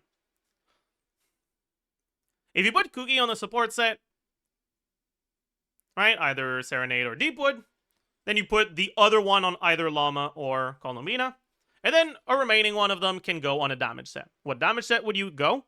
Would you want to go Morningstar on Colombina, or a 2-piece EM on Llama? Out of those two options, the better one is 2-piece EM on Llama. Because, well, Morningstar doesn't increase the quill damage, which is the majority of Colombina's damage. But EM on Llama does increase that damage. And it also increases the quill damage on Nefer. But neither of those are actually optimal. The actual optimal thing to do here is to put Llama and Colombina on support sets, one on Deepwood, one on Serenade, and to put Kuki on Instructor. Because, as it turns out, having the Instructor buff on the whole team, because 2-piece isn't that much more EM than the team-wide EM buff from Instructor, is just more damage than having 2-piece on Llama. If Llama had access to a good damage set in those teams, that might not be the case. Because, like I said, right, Llama is doing a lot. If you're looking at the percentage of the team's damage that is scaling directly with Llama's EM, right, I've looked at the percentage of Colombina's damage that does that, but we can also take a look at the whole team DPS, right?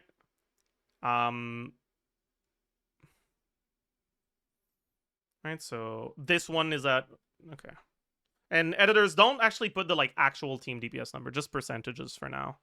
Because people bat that shit way too much. Okay.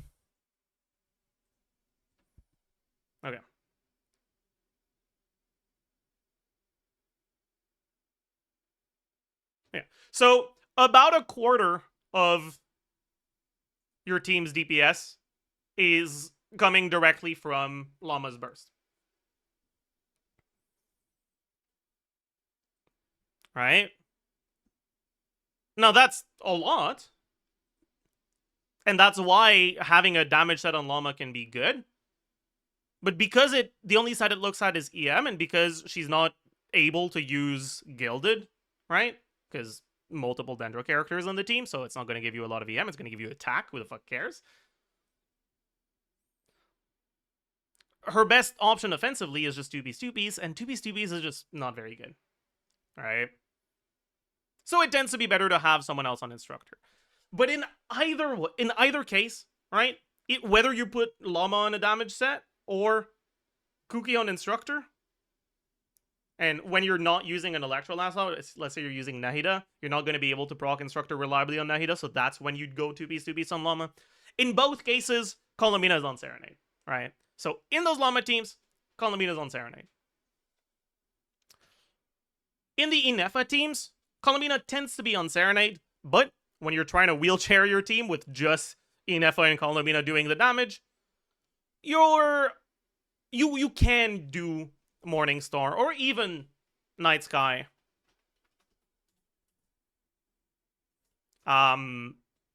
Just for personal damage.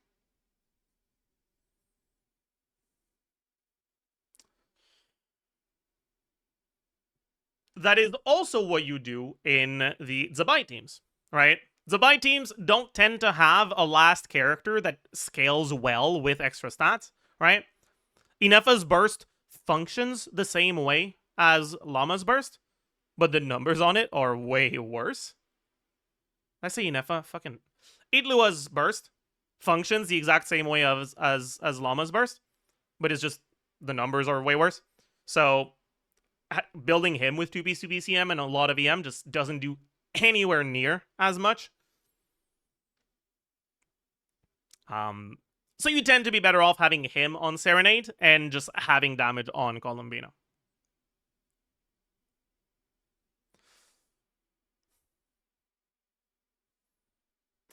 In the Llama teams where you're using Columbina as your main source of damage, using her charge attacks without Nefer, that's where you want to use Sky. Right? So for carry Columbina, you can use the Sky set. Right? Because that's how you maximize the amount of damage she does through her own damage and through Llama Quills.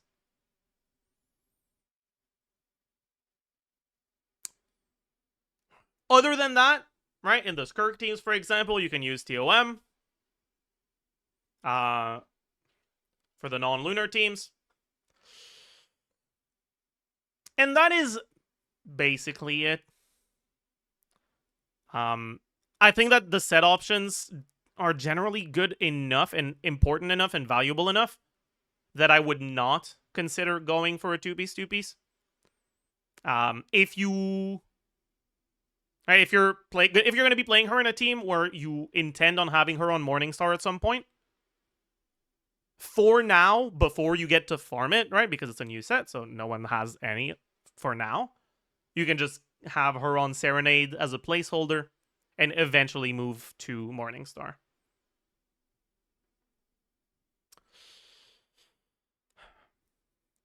But again, right? Serenade is going to be the default set you should use.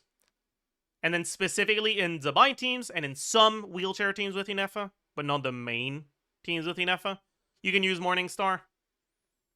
And then for carry Columbina, obviously you use Sky. Next is artifact stats, and you might actually be surprised by our options here. So obviously, first priority in teams where you need to burst is to have enough ER.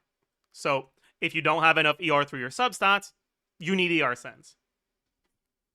So ER, HP, crit is going to be one of your options. Why HP instead of damage percent?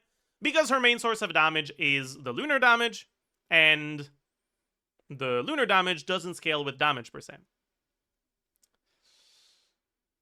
you'll also be able to do HP crit. But there's actually going to be some teams where, because the balance on her skill numbers is kind of stupid, right?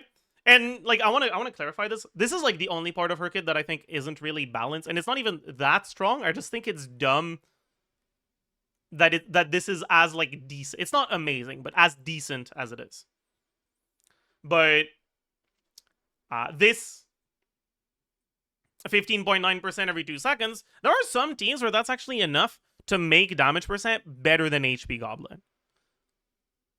That is mainly the teams where you end up vaping this, right? So for example, the Llama Kolomina teams that use Durin, right? That's one of the ways that you can play Kolomina carry, is you can play kind of a weird hybrid vape Burgeon Bloom, Lunar Bloom, Burning Kolomina. Her charge attacks do not apply Hydro when they're the Lunar Bloom charge attacks that Consume do, right? It's just Lunar Bloom damage. It doesn't apply an element, and if it did, it would be Dendro, because it's green. So you can still fairly reliably vape your skill itself. Now, you need to go through a couple different hoops to still generate your Lunar Bloom in those teams. We'll talk about that in a minute. But that's an example of a team where Damage Goblet can be better than HP Goblet. Honestly, the main thing that I would keep in the back of my mind is that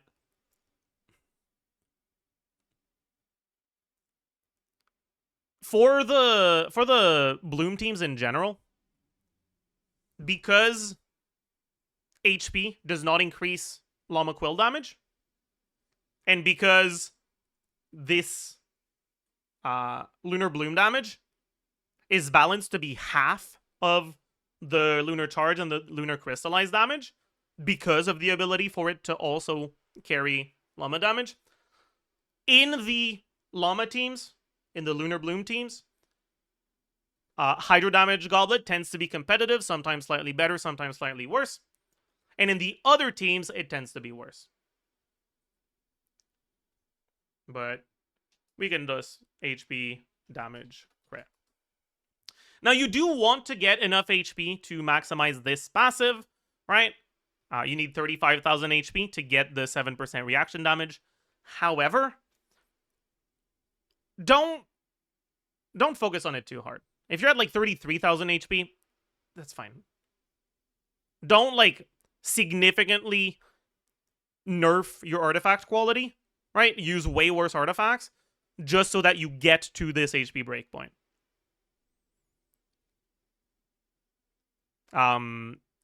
It's a nice passive, but it's not an insane one, all right? 7 is not that big.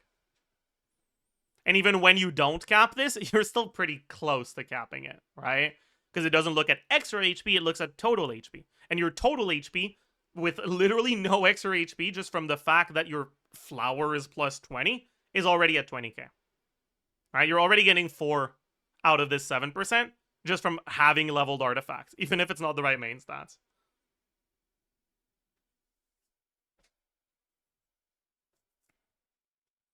Is Hydro Goblet good in Nefertitives? It's fine. Like if I bring this here, right? This is HP Goblet, I believe.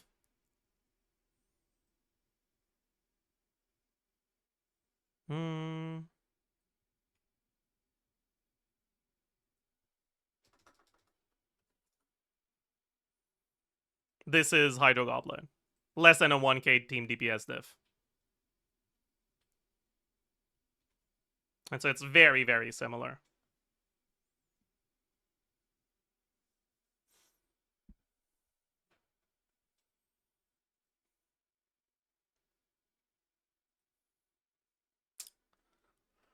You can consider Elemental Mastery main stats. But generally you get so much EM and also like direct lunar reaction damage from, well, her burst itself, from your set bonuses, and just from other external sources, that EM tends to be very low impact compared to other stats. It's still a good substat, it's still something you're looking for, but it's generally not good enough to justify being a main stat, even if your substats are a little bit better.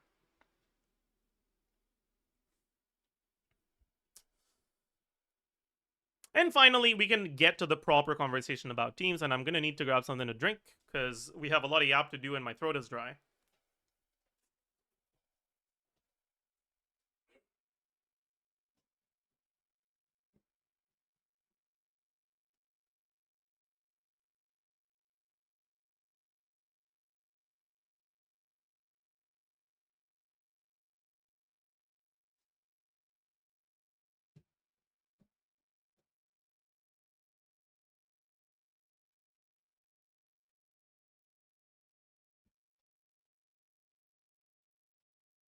I'm back.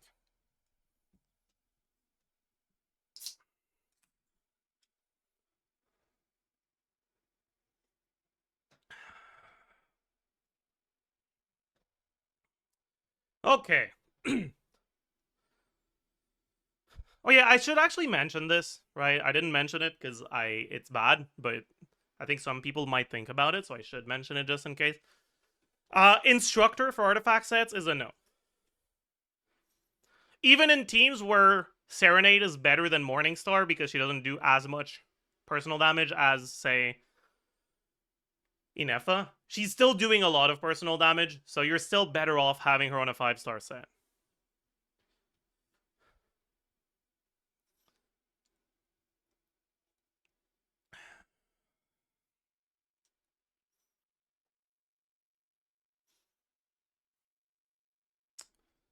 So, I mean, I kind of talked up the team section, but I feel like I've already mentioned a lot of this stuff I wanted to talk about, so it might not be that long. As I mentioned earlier, Columbina has 4 teams, right? She has Llama, she has Inefa, she has Zabai, and she has Bad. Let's expand on this a little bit, right? So you have Llama, but in reality, it's you have a Llama plus Nefer. You have Llama by herself, and you have Nefer by herself. Oops, sorry. Then you have Inefa plus Flins, then Inefa by herself, and then Flins by himself.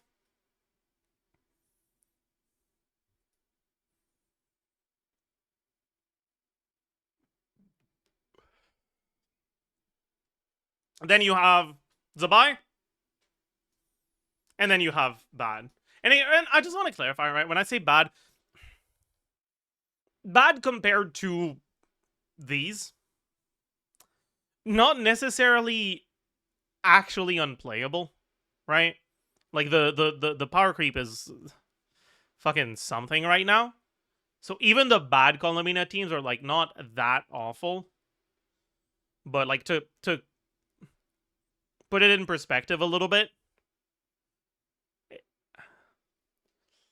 like the worst shit you can do with these is like still better than the early Natlan carries. And the best thing you can do with this is worse.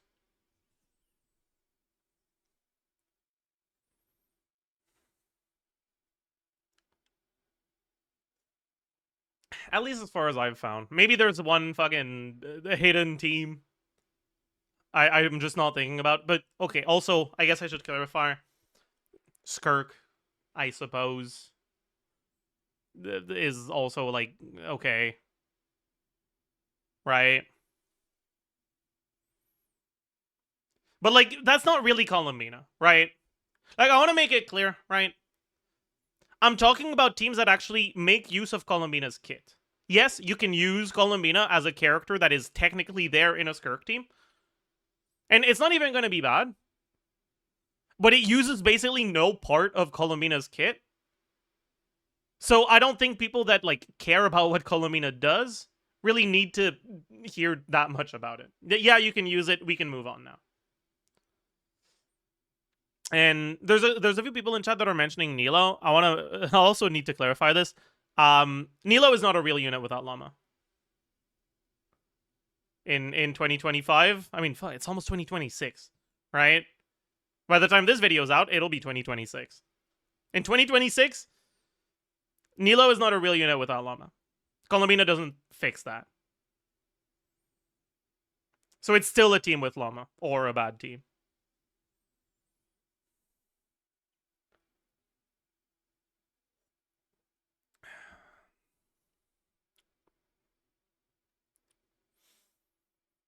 Anyways, the Llama Nefer teams, right? You're comparing what those do to the current Llama Nefer teams that don't have Colombina. In terms of Nefer personal damage, it doesn't tend to be that different, right? The biggest upside that Colombina provides is the ability for Llama to use her hold E, and the ability to actually use up those extra stacks of Llama's Burst that you generate from using the hold E.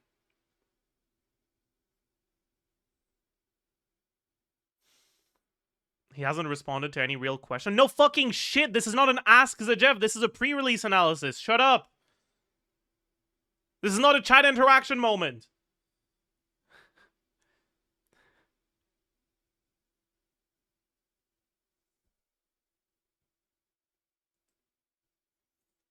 Anyways, I got distracted. What was I saying? Yeah, like if it's a question that I think is should be addressed in the video, I'll answer it, but otherwise no.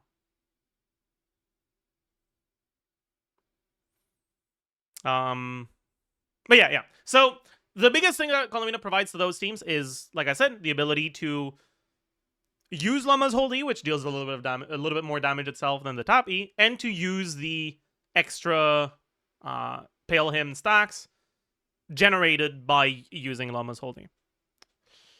None of which actually translates to more damage on Nefer. Nefer's personal damage is actually lower with Colombina, because the 40% lunar reaction buff is actually less than what you get from I know C6, right? 80 EM plus 35 lunar reaction damage is way more. Obviously, a lot of people don't have I know C6, but what I'm making is the way that Colombina improves that team is not by making Nefer stronger. It's just by effectively allowing Llama to use her kit fully instead of only half of it.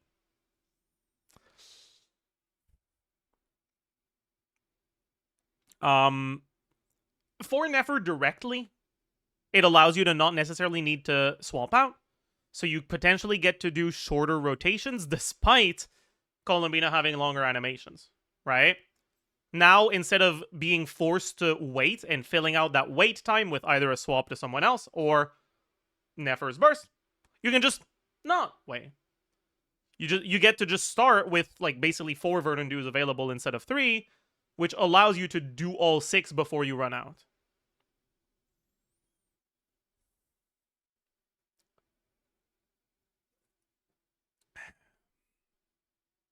But in terms of, like I said, right, in terms of Nefer damage itself, it doesn't really change much.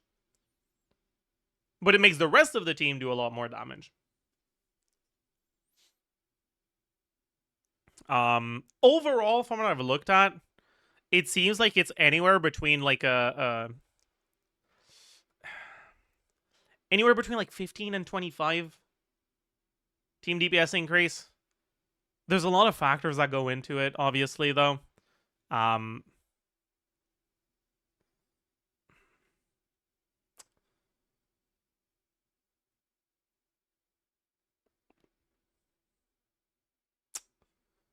Overall, it's pretty solid. I'd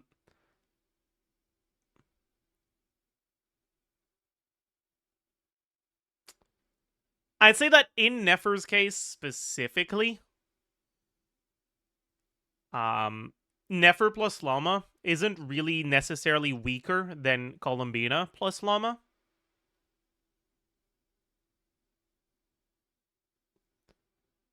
And I think that the value from getting the third one is a lot lower than the value from getting the second one.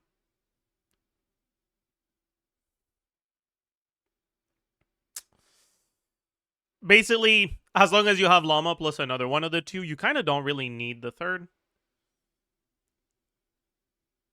And it'll be a fairly similar upside to get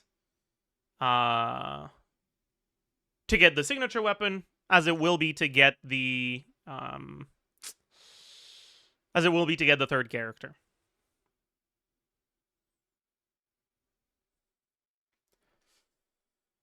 Anyways, which I guess leads us to the teams with Llama without Nefer. And those teams are weird because we've talked about Llama's Burst and the Pale Hymn stacks that you get to use up on Lunar Bloom. Why do you want to use those stacks on Lunar Bloom? Well, let's just look at talent level 10 because the numbers are a lot more round, so it's easier to conceptualize them. Lunar Bloom damage on Llama's Burst is 400% of Llama's EM, and Bloom damage is 500. 5 is more than 4.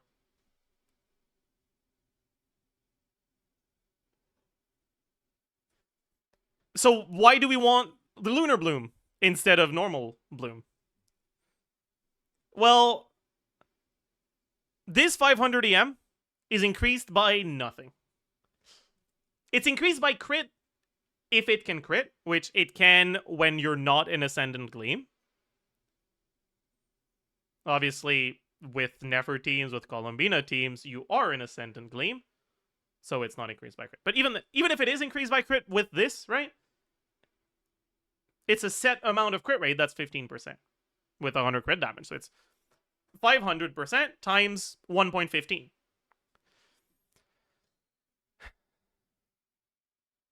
This 400%, instead of affecting a Bloom, a Hyper Bloom, or whatever, it affects your Lunar Bloom talent. And your Lunar Bloom talent, by default, can crit. And it crits with your crit stats. Which means that this 400% tends to hit a lot harder than this 500% does.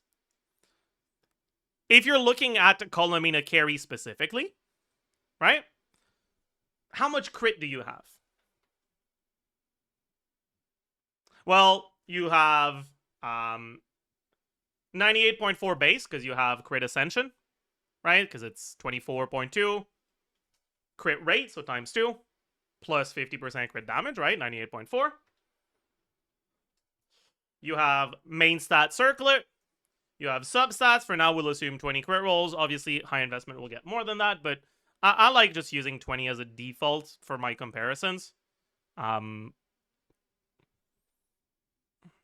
also look at the higher investment, just for the sake of it. We get 40% from Llama's passive. That gives you 10% crit rate and 20% crit damage to Lunar Bloom. We get 30% from Columbina's Ascension 1 passive. That gives her 5% 3 times, which is 15% crit rate, so 30% crit value. We get weapon. If you're doing a Columbina carry team, you'll probably use Witsith. You get 60% from the 30% crit you get from Sky.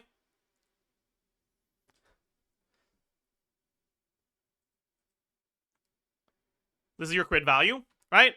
This means 100 crit rate, 277 crit damage, right? Your crit multiplier is 377%. So how much EM does Llama end up with? Well, Llama is 315.2 base, because the EM Ascension plus a 200 base. If you give her Spindle Loot, which is generally the weapon you give her in these teams, she gets 200 from that. 187 main stats times 3. 120 from Serenade. Around 140 from substats if you're only really looking for EM and ER in substats, which is generally going to be the case. 80 or 100 from dendro resonance, depending on what other elements you have. Let's say 80 for now.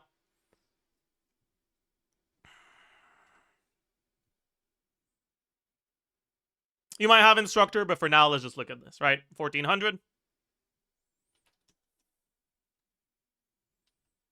Llama EM.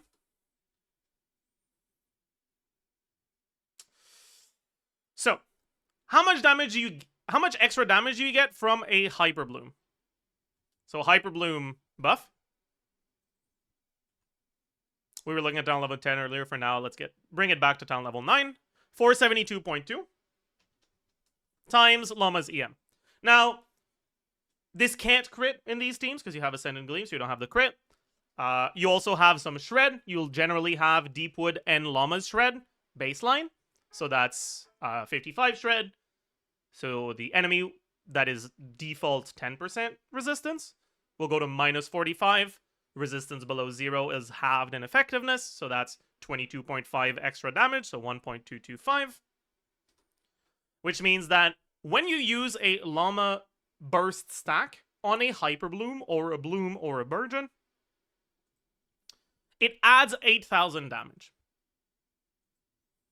Your Hyper Bloom itself, let's say you're using Kuki at around 1,000 EM, right?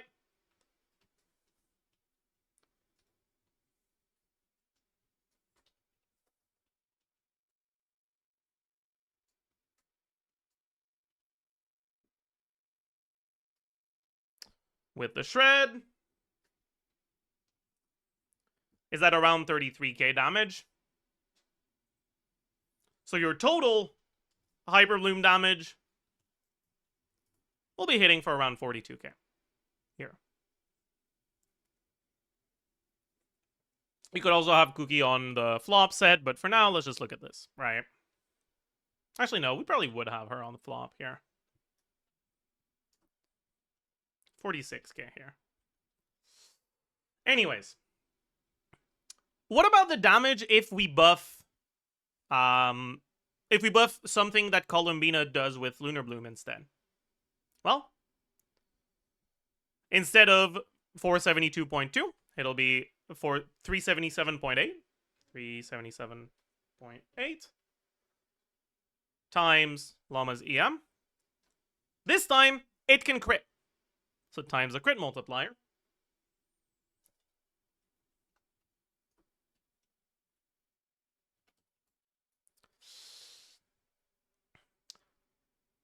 When you buff a Lunar Bloom hit, here, in this specific case, you gain about 25,000 damage.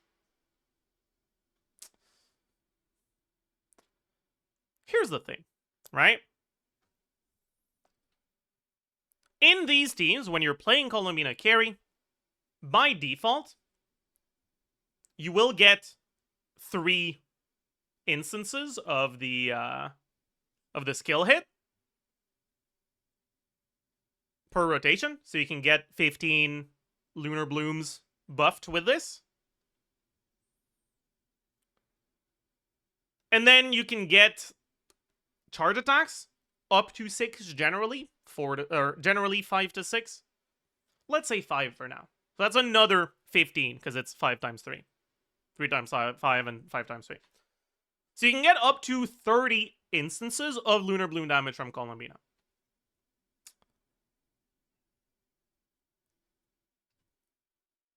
Llama herself provides you with up to 36 stacks of her burst. Which means that if you're triggering more than 6 Hyper Blooms, the Hyper Blooms that you trigger will effectively steal a Llama stack from one of the instances of Columbina's damage. Because the increase from the stack is way higher on Lunar Bloom, it means that you're not as excited about triggering as many Hyper Blooms as possible. Because usually, when you trigger one Hyper Bloom, it just does 46k damage in this setup, right? But if you trigger more than 6 Hyper Blooms, sure, it still does 46k, but it also means that you have one less instance of this 25k. So the actual damage gained from a Hyper Bloom, instead of 46k, is now 21k, right? It's basically half. At higher investment, when you have more crit value, right? More stats on your Columbina, right? The Hyper Bloom damage doesn't really change, but the amount of damage you gain from your stacks does on your Lunar Bloom damage. Which means that the damage gained from triggering Hyper Bloom is even lower. What all of this means is that, unlike in current Hyper Bloom teams, you do not need to go out of your way to maximize the amount of Hyper Blooms. There are two things you care about. One, triggering enough bloom reactions, Lunar Bloom reactions, so that you generate the Verdant Dew you need. And two, using up all of your Pale Hymn stacks. While you do still gain damage from Hyper Blooms, it's not nearly as much. So if there's a character that provides something other than giving more Hyper Blooms, but that is useful, often it will be pretty good. What this means is that in these Columbina Llama teams, very often you'll see better results out of caring a little bit less about triggering more Hyper Blooms and more about just buffing your stats. One of your options is actually to just not trigger Hyper Bloom at all. Say, Hyper Bloom is for losers and it's cringe and I hate it. So instead, I'll just leave the seeds and have them explode by themselves, and if they miss, they miss, and it is what it is.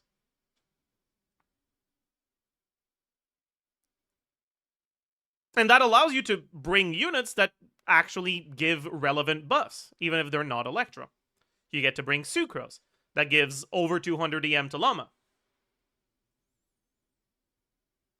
You get to bring Yehuda, that brings 50, if you have C6 Yehuda, that gives 50% crit to Columbina.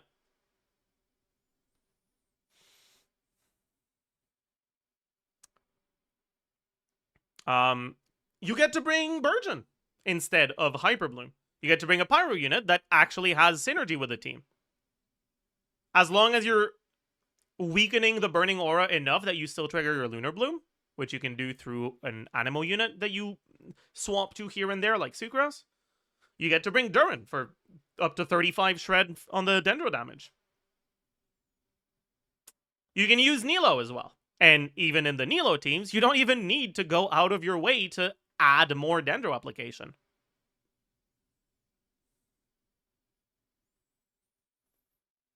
So you've got a bunch of options here.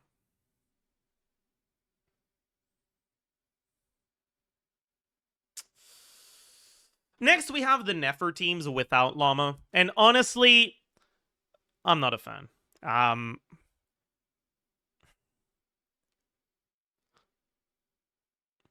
think that pulling for Columbina instead of Llama on a Nefer team is kind of running it the fuck down.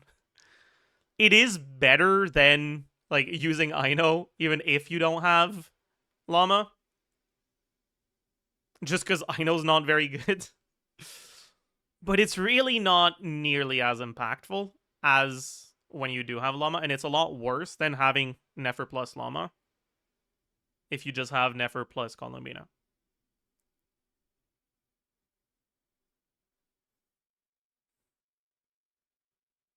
That being said,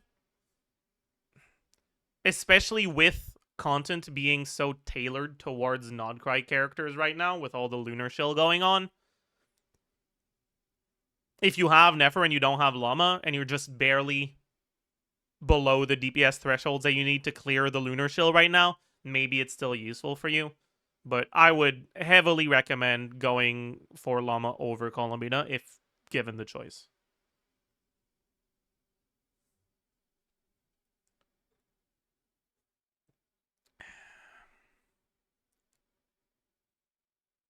Next up is Inefa plus Flins. Now, one thing I want to mention about Inefa plus Flins is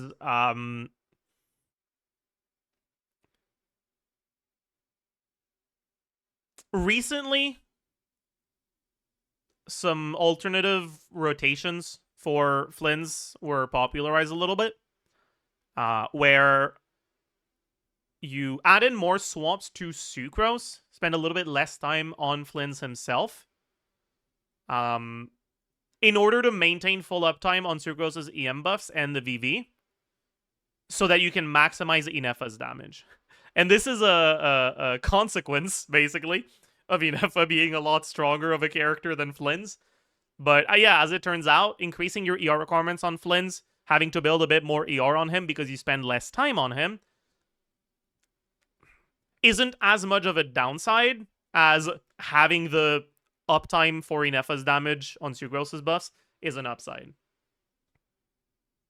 And so, people have optimized the Flins rotations a little bit more by adding in a swap to Sucrose right after your rotations on top of the swap before your rotation, using some alternating like double skill versus burst stuff with Sucrose. The nitty gritty gets a little dank, but honestly, in practice, it's basically just remember to swap the Sucrose when you swap out of Flins.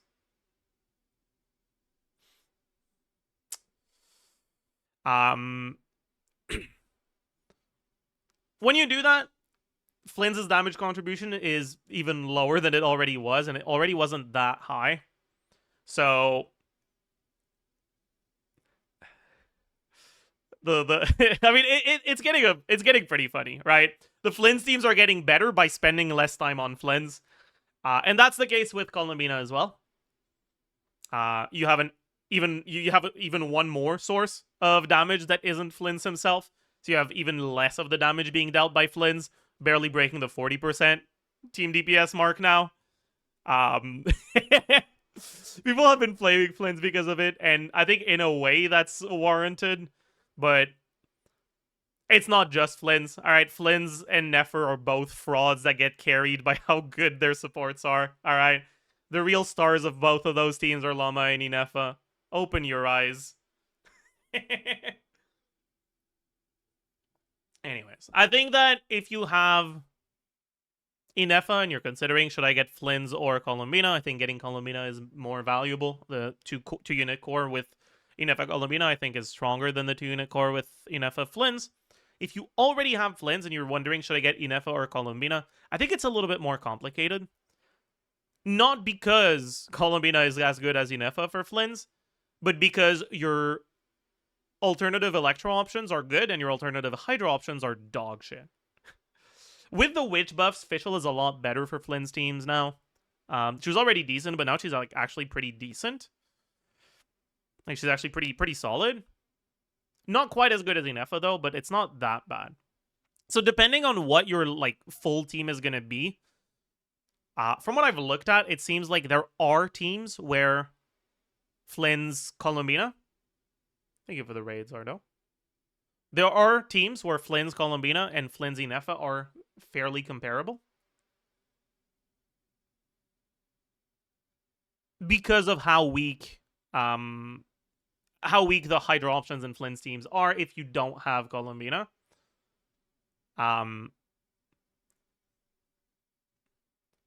Basically, right? If you feel like you can get away without a healer, Inefa, Fischl, Durin, Columbina, or Inefa, Fischl, Sucrose. Sorry. What am I saying?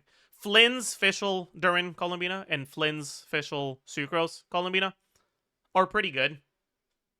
And they're not that far behind the Inefa teams, but obviously they don't have sustain. So they're going to be a lot harder to play. And they're not, like, ahead. They're just not far behind.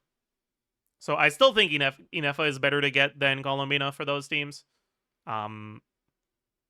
right? I'm obviously talking a decent amount about like the Just Flynn's team, but we kind of have to. Anyways, I do think that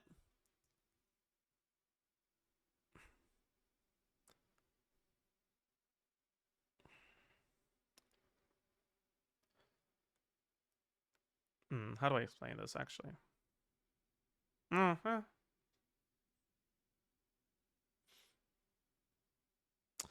overall, like Inefa, Flynn's, Colombina is gonna be it's gonna be a strong team, right? Like from what I've looked at, it seems like the full premium team with Flynn's is gonna be better than Mauika. Just like the full team with Nefer is gonna be better than Mauika.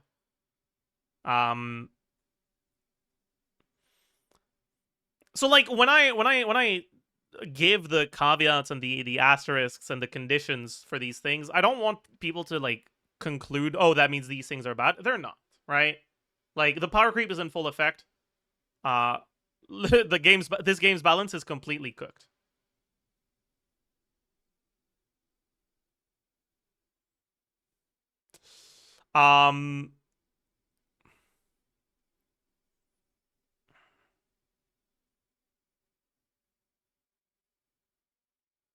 But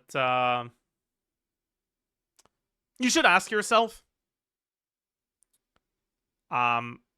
what's my goal? What is it? What is the next step I'm trying to achieve with my account, right? Because I think a lot of people will hear, oh, this team is like 30% better or whatever. I would be like, okay, that means I need to get it if I want to be able to do things. A lot of the time, your team is already strong enough for what you're trying to do. And because content is so shill focused right now, right? With the upcoming Siege and Onslaught for next patch, having 2 Lunar Shell bosses and 1 Electrocharge Shell boss, which is effectively kind of another. Wait, no, never mind. It's not 2. Sorry, I'm an idiot. With the boss in the next patch having 2, or having 1 like fully Lunar Shell boss, 1 Electrocharge / Lunar Charge Shell boss, and 1 Hydro Shell boss.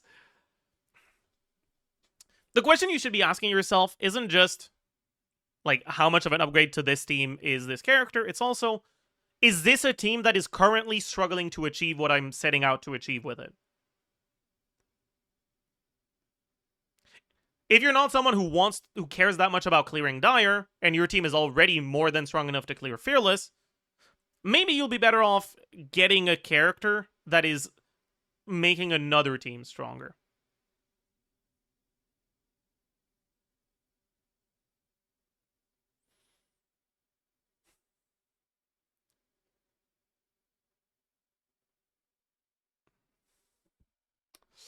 Personally, I'm planning on getting Colombina for my Llama team, and maybe Inefa as well.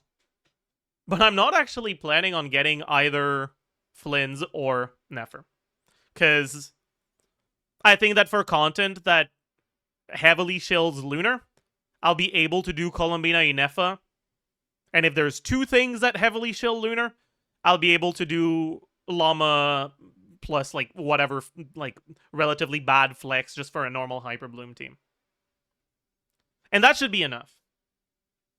So personally, I have no interest in getting these characters. Even if I like didn't hate Nefer's playstyle or like already have Flynn's on another account, I wouldn't really feel the need to get them. Because I just don't need them to achieve my goals. Right? My main account isn't really trying to clear Dire.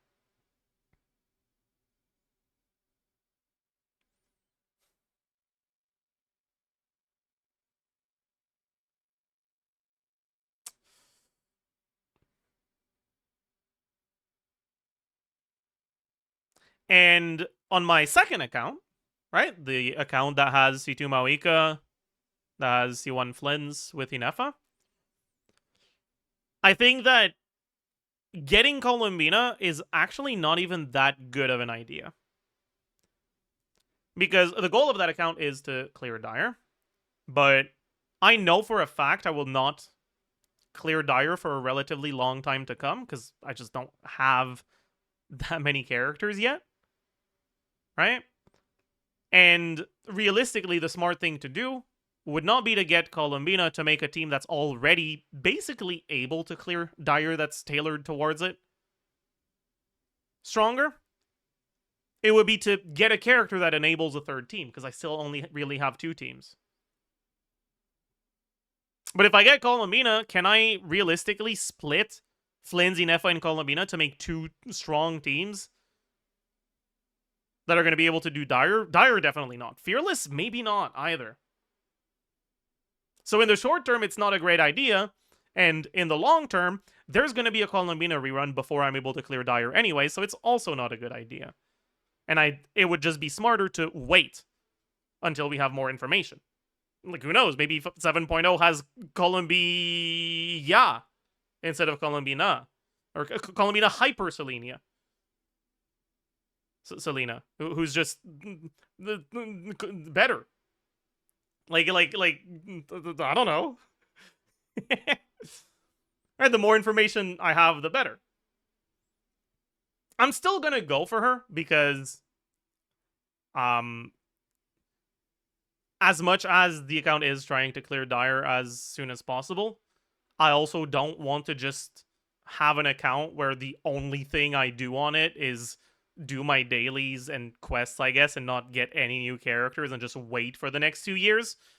Because I think I will lose my motivation to play on it if I do. But, like, I'm just trying to like, make clear that not every upgrade is going to be, like, the best decision for you to make.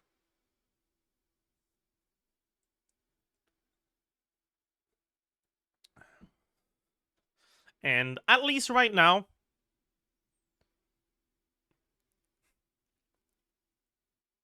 you do not need Columbina for the Lunar Shill stuff to be able to clear it.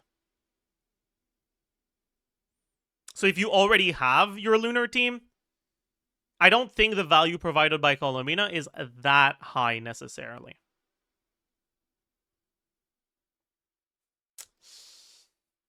Anyways. Next is just with Inefa. And I think this one is actually maybe a little bit different. Right? I think there are quite a few people who went for Inefa as like a speculative pull before we had real information on Non-Cry when she was first released, and that don't really know what to do with her necessarily, that end up using her pretty often, but not really in Lunar teams, just in Taser teams, or just as a support in their Vape team or whatever. And I actually do think that getting Columbina with her is actually going to make a difference for some of those accounts in terms of their ability to clear Fearless. Because if you don't have another 5-star, right? Like, if you went for Inefa and you just didn't like Flynn's playstyle or characterization, so you ended up skipping him, your Inefa right now is probably just standing there like an idiot in a non-Cry team. Right? Like, you might be using her with Hino, but that's kind of pathetic. And if that's the case, then getting Columbina will give you an actual strong Lunar core that can deal with the non-Cry mechanics.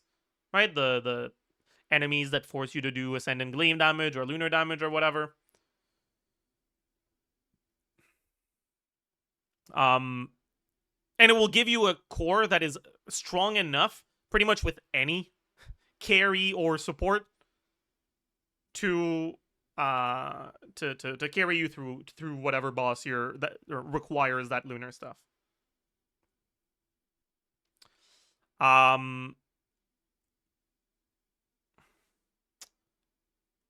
And I think that when it comes to Llama Columbina, I think if you already have Llama, you don't necessarily need to get Columbina, because the Hyper Bloom Llama teams are already fairly strong. Now, with Columbina, you basically unlock more stats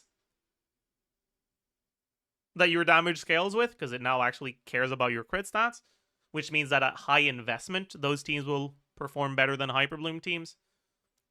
But honestly, it's not even that insane of a difference. So I think that because Llama is just such a powerful character, even by herself, if you already have Llama, getting Columbina can be nice, but it's not necessary for your lunar stuff. Whereas with Inefa, I think that forcing Inefa into an Ascendant Gleam team tends to make your team DPS a lot lower if you're not using her with Flynn's or with, I guess you can use Llama as well, but Flynn's, Llama, or Columbina, right? So I think getting Columbina for Inefa tends to be a bit more impactful than getting Columbina for Llama for your team building. Anyways, I've already talked about Flynn's by himself as well.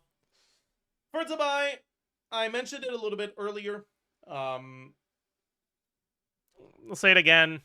Right? I think Zabai by herself is a little bit stronger than Nefer or Flynn's by themselves.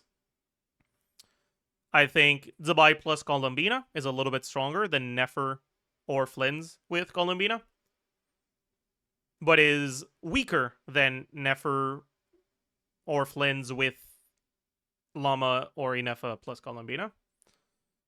And she's just like team building wise, she's pretty different, right? Because Nefer and Flynn's are like just good conduits for very powerful supports with much smaller personal numbers to balance out how broken those personal supports are. Whereas Zabai has higher personal numbers because she doesn't have one of those supports. If you don't have any Nograi stuff right now, I think the main considerations for getting Columbina, because I don't think you should, unless you're you're pulling for her just for like her character or her looks or whatever. I don't think you should ever be putting her in a team other than these. You shouldn't be pulling her for a team other than these. Also, like even in the teams where she can be a solid option, like the Skirk teams, she's not worth a 5-star pull for what she provides, right? So if you're starting from not having any Nogcry stuff and you're asking yourself, okay, well, I want to get Columbina and I want her to be in a team where she's not cosmetic, where she's actually doing something, who else should I get? Because there's an Inefa rerun likely coming next patch. I mean, I suppose by the time this video comes out, this will be confirmed because the video is posted after the live stream. But right now, we don't know yet. But it's supposedly an Inefa rerun and an Evidette rerun with Zabai and Columbina next patch. But basically, you'll get to decide, should I get Zabai or should I get Inefa? And I think that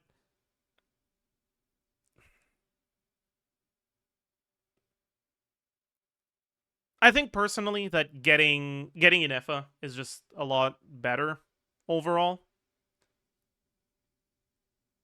Because I think that Zabai's long-term meta relevance is going to be very dependent on whether they keep releasing characters that function with her. Whereas Inefa has a certain amount of versatility that kind of guarantees she'll stay relevant for a while.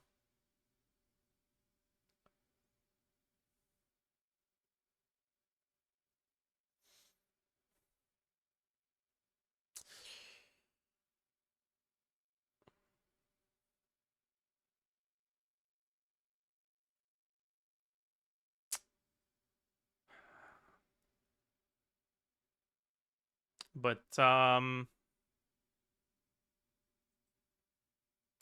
talk about more about Zabai in the Zabai pre-release, obviously, so you guys can look forward to that. And honestly, that's pretty much it for this one. Honestly, I'm still, my thoughts haven't settled on whether to be happy or upset about this whole thing. I think right now I'm leaning more towards upset. I don't like power creep. I don't like.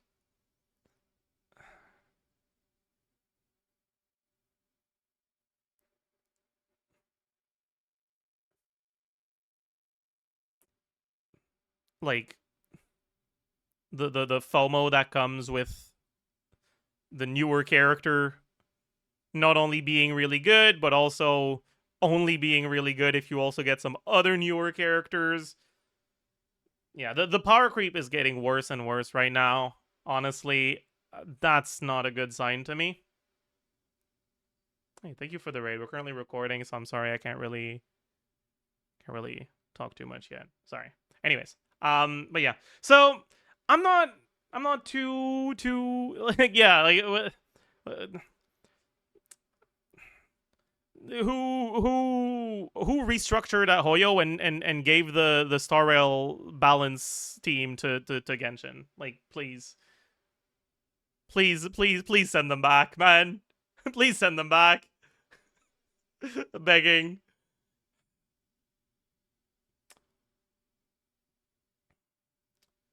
But it is what it is.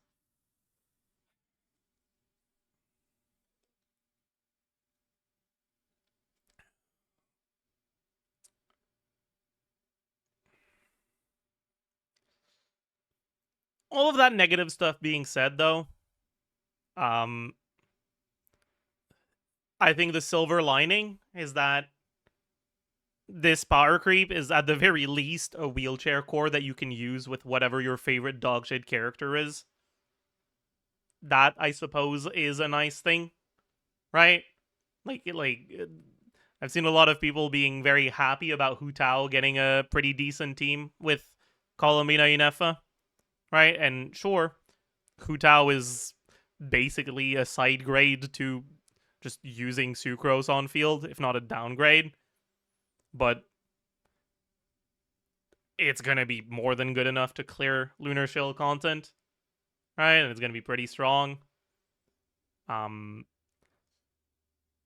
so at least that aspect of it is nice for people that have an old character that they like a lot and that hasn't really been viable too much.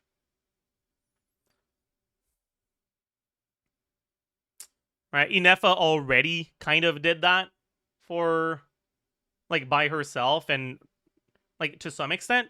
And with Columbina it's way more.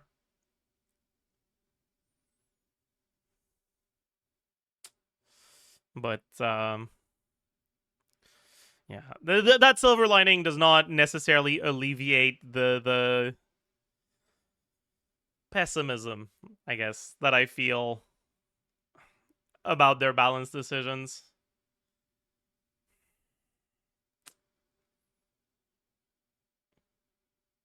Every time we get some balance decisions like that, I cross my fingers.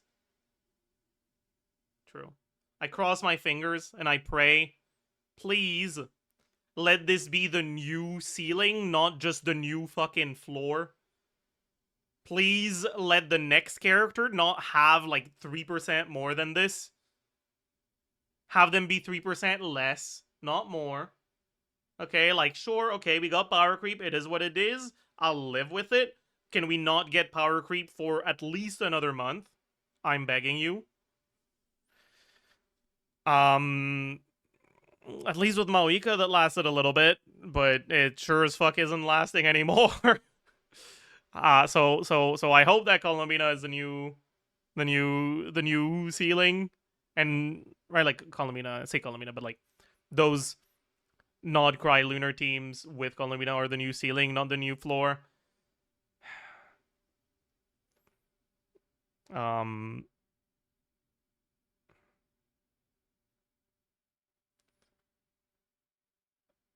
Part of me is not optimistic about that though. But it is what it is. I think design-wise, Columbina, I think she's a little bit boring, honestly.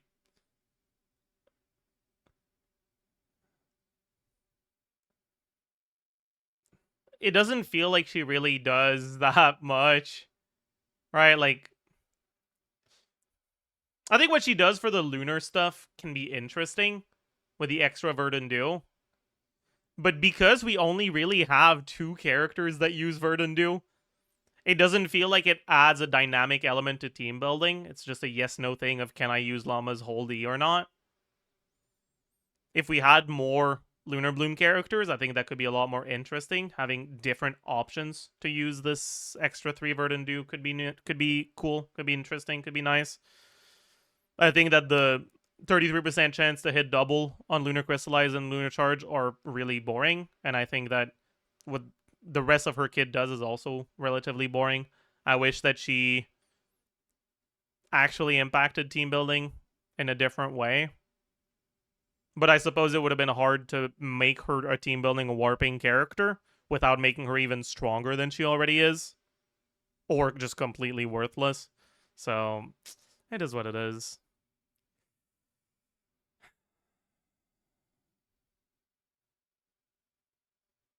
Anyways, I think that's gonna be it for the Columbina pre-release. I'm not looking forward to the state of the meta a year from now at this point.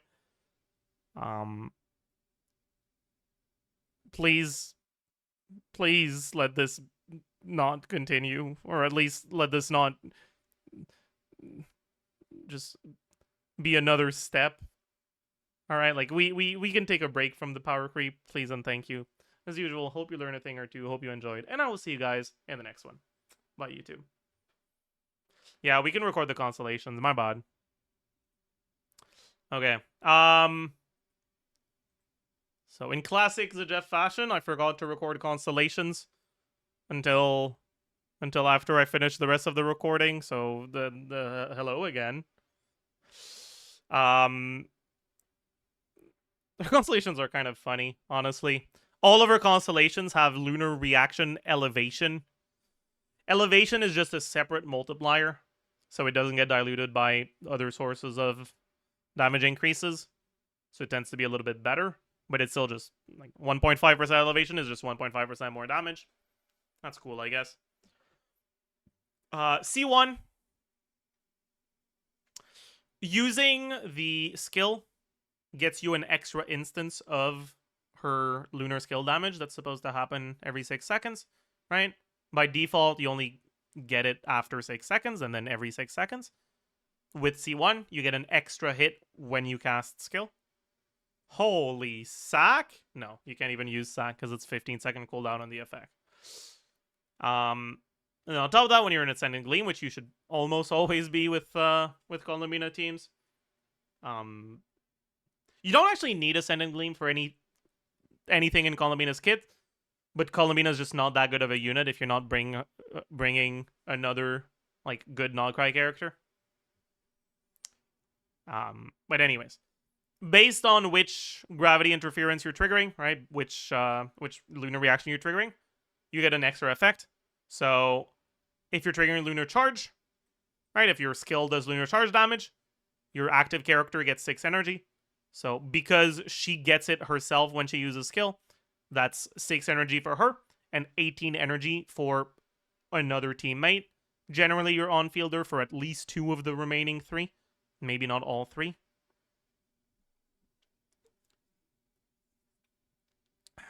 If it's Lunar Bloom, it increases your character's interruption resistance. And if it's Lunar Crystallize, you get a shield. Honestly, these kind of suck. The shield is kind of nice, but they're reworking the Geo Resonance so that you also get the Shred and the extra damage bonus from triggering Lunar Crystallize, not just from having a shield. So the fact that you don't get a Crystallized shield from Lunar Crystallize isn't actually a downside you need to alleviate by bringing a shield from something else. It's still nice that it gives you a shield, but you have some other defensive options in those Dubai teams anyways, so it's okay. It's fine, whatever. The Lunar Bloom one is kind of bad.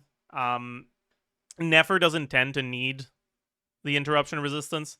If anything, this interruption resistance is a lot more meaningful when you're playing Columbina carry, not Columbina support for Nefer. Nefer dash cancels so much she spends so much time in iframes that this doesn't tend to be that much of a problem. They would like the fucking shield a lot more, right? But because it tends to be hard to fit good defensive utility options in Nefer teams, but it is what it is.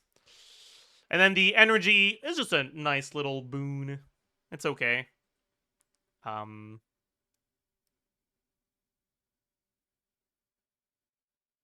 a little bit helpful. Honestly, the biggest thing that her C1 does is just the extra hit of the lunar damage. It's kind of nice. It's okay.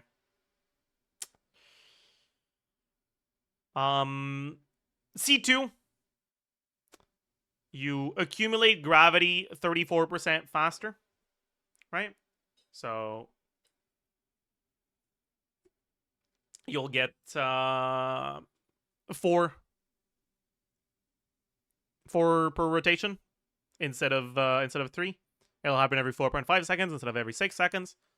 5 if you include the extra one you get from C1. Right, so it's +1 hit of her lunar stuff.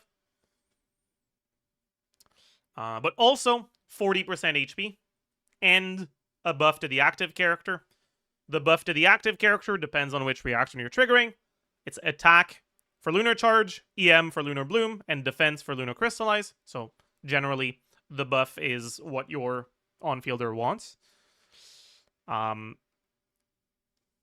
The HP and the defense buff is 1% of Columbina's max HP.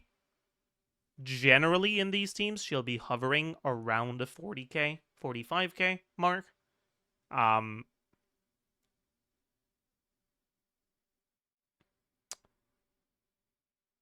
it's a nice, relatively meaningful, but not like insane attack or defense buff.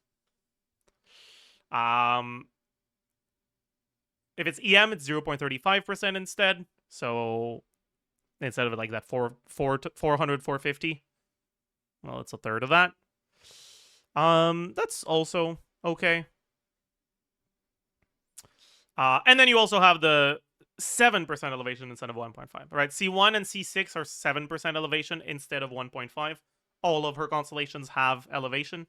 The other ones are 1.5. Her C2 is generally going to be her best constellation. It does multiple things that are all individually fairly nice, and together, it stacks up. It's nice. Good stuff. C3, skill talent level. It's not bad, right? Most of her personal damage is dealt through this, but it's not every team where that matters that much, right? Even the teams where she's being played as a quote-unquote carry, like with Llama, well, a lot of the damage is coming from Llama's burst, right? The Pale Hymn stacks, which don't scale with the talent level on Columbina. So it's okay. It's not as good as the C2, honestly. C4 restores energy and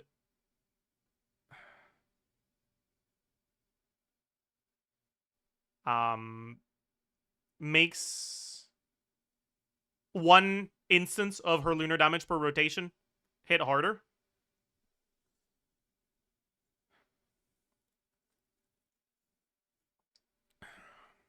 Now, I'm not entirely sure about this one, but I don't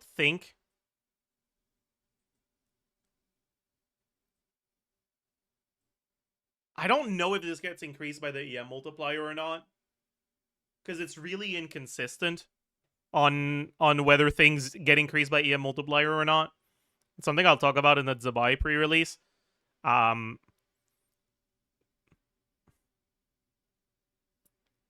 Based on the way it's worded, I'm kind of expecting it not to, but if it doesn't, it's really pathetic. So I don't know. Maybe it does. I mean, it is what it is. Like, okay, I guess. But I mean, the energy is still fine, right? You'll get 5 gravity interference from the C1 and C2 giving you +1 each from your baseline 3. So this is 20 energy, which is, you know, pretty nice.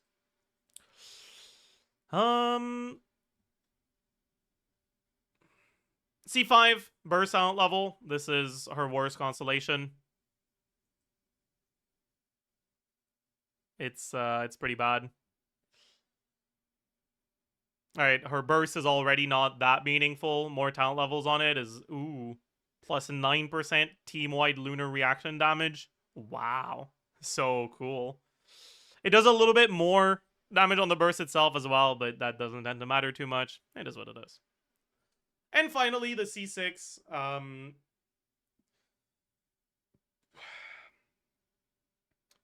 You get 80 crit damage for the lunar. It's basically just 80 reaction to 80 lunar crit damage and 7% elevation.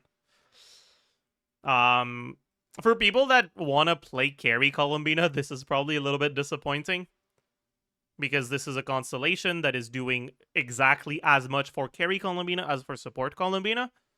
So for people that want to go like C6 Columbina and aren't necessarily like massive whales with C6 everything, this C6 isn't going to do as much for you as a lot of the carries C6 would do, right? So it might be a little bit disappointing. For a support constellation, it's not bad, though. It is what it is. Honestly, the C2 is the big one. The other ones are kind of whatever.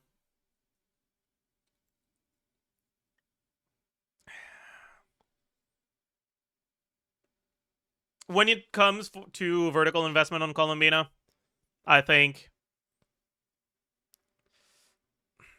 you're generally, if you want to do like 2 5-star pulls between C1 and R1, I think C1 will generally be better. But there are some teams where it's like really close. Teams where Columbina's personal damage is lower. Teams where you care about these effects. If you're going to get 2 pulls, C1R1 versus C2R0, it's C2R0 most definitely. And I think that it's like such a big waste to go anything higher than C2 instead of getting cons on other characters. Honestly, the best constellation for Columbina carry is Llama C2.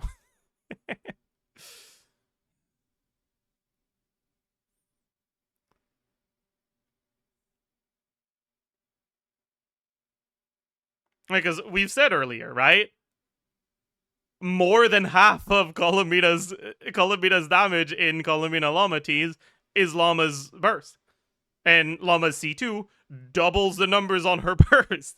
And as it turns out, doubling the numbers tends to be... yeah. Yeah. That being said, though, as usual, don't spend money on this shit game, alright? I want to talk about constellations just because I know there are some people that want to know, but I don't want anyone to get to conclude from my videos, oh, so like this is like a great use of my Primogens. Remember, every piece of content that that actually rewards you with relevant things, with resources, is clearable very easily by just making smart decisions as a free-to-play player. Even by making dumb decisions as a free-to-play player, if you're not going out of your way to make the worst decisions, you're probably still gonna be fine. Anyways. Yeah. And then editors, you can make that fit in somewhere before the rest, and yeah, okay. We've already done the outro, so we don't need to do it again.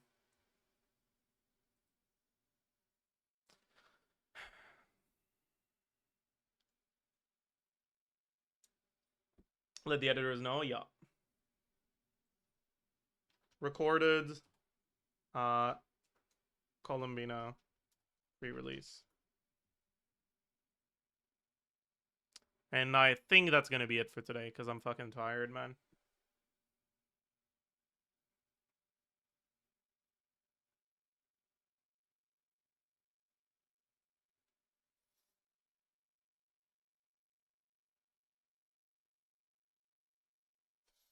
Oh, yeah, we can do the stall at least. But yeah, there's not gonna be any Undertale, I'm sorry.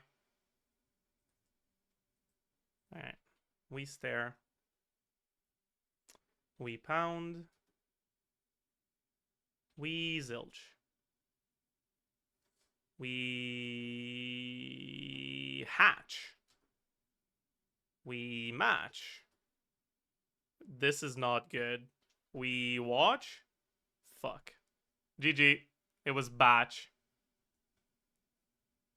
Well, that's not good.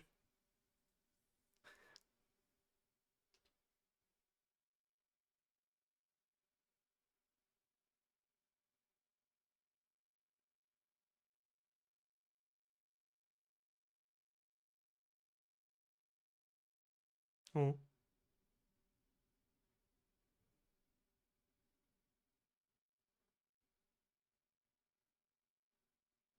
Headwear that helps promote waves. Huh?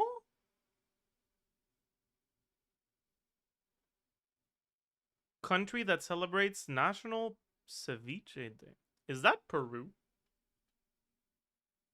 Is ceviche Peruvian?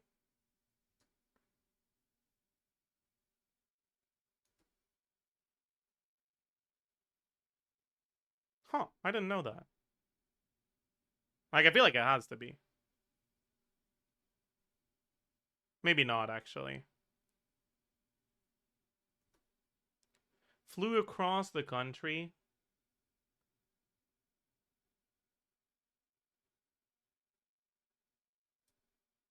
Drum kit component. Snare. The naked guy, is that a thing? Maybe? I don't know.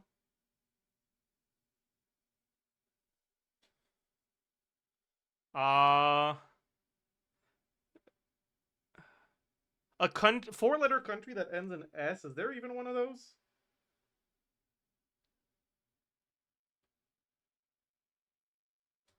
Sorry, I hit my mic. This is probably Iran. If it's snare, then this is probably Iran.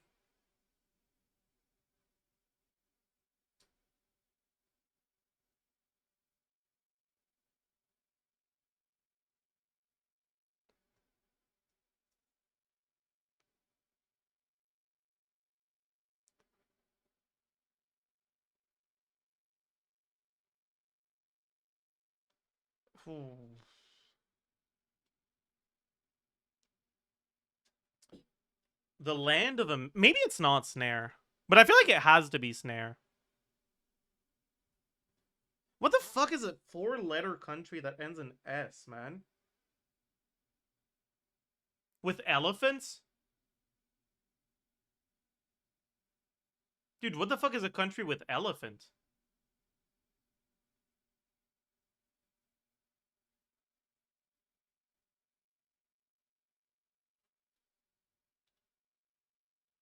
Walk slowly and heavily.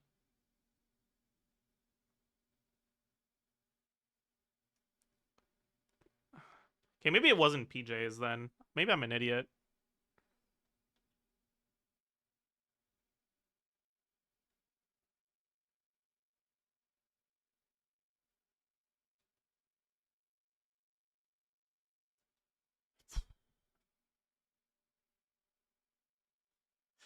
Wait. Okay, actually, I feel like this is jam up, so maybe it wasn't Iran?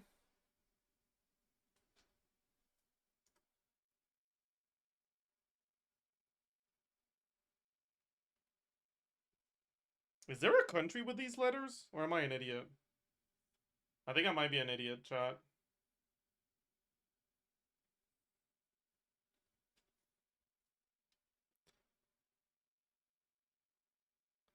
Flew across the country? 3 of them, actually. What? Like, if it just flew across something, it could be like sword.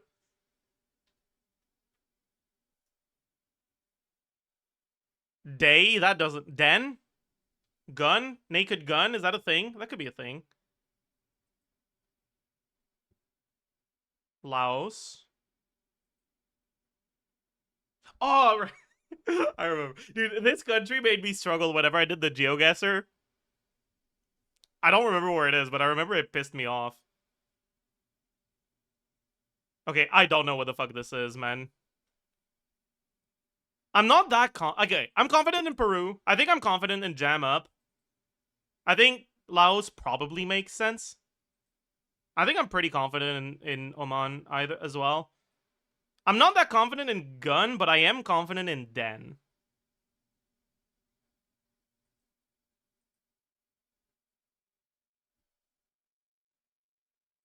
The Naked Fun?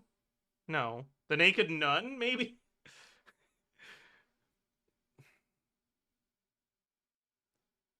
Do you guys think that's a thing? Is the Naked Nun a thing? The Naked Pun? Maybe?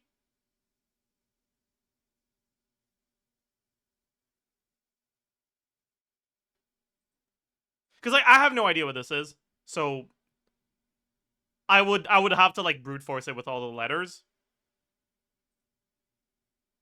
Because, like, I don't know of a word that's, like, plop. Maybe? But, like, no, that's not what that means. And I don't know what this piece of headwear... Like, I've never heard of this piece of headwear either. So, like, I'd have to brute force 2 different letters. And I don't have the patience for that. So I think we just fucking give up.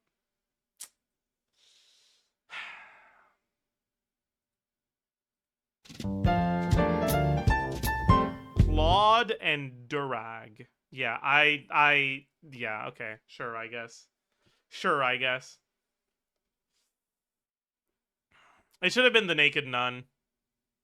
Miss opportunity.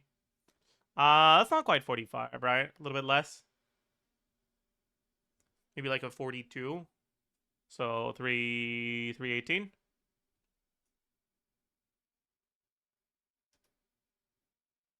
Was it 45? Am I an idiot?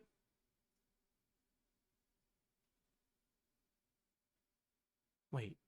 It's more than 45? It's 46. That's crazy. No way. No way. Well, whatever.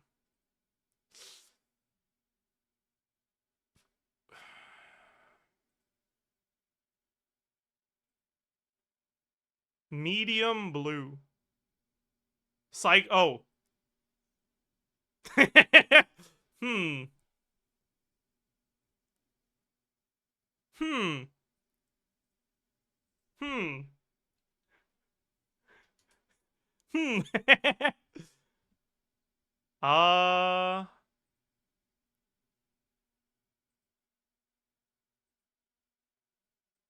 have no clue. Oh, it's that one. Right.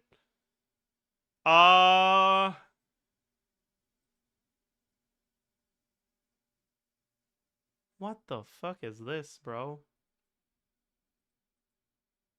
Yeah, okay. Well, not a great start.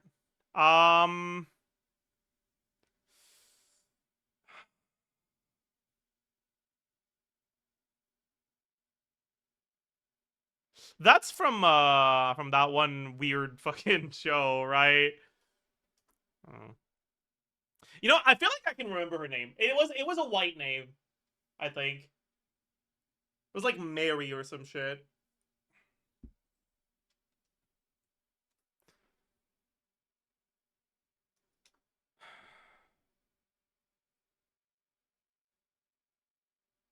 Like, I'm not confident enough in the name being Mary to ask you guys for the last name. What the fuck is this? Do I know this? I feel like I should, but... Nah.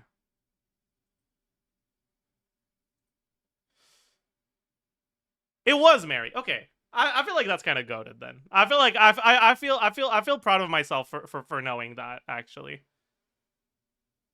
Okay. Well, I don't remember his name, but that's from Dr. Stone, I think. Is that the groomed elf? I think that's the groomed elf, but I'm not sure.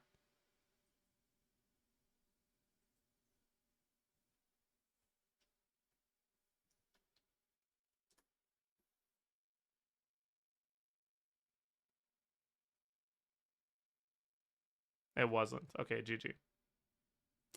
Oh, that makes sense. That makes sense. That makes sense.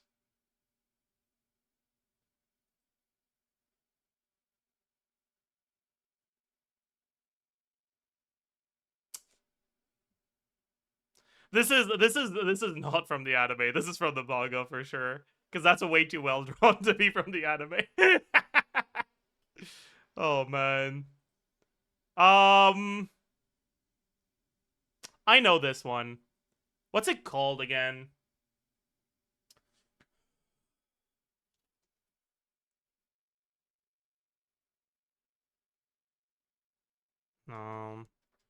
It's from that romance with the ranger and the evil villain. That's not evil. Fuck, what's it called, man?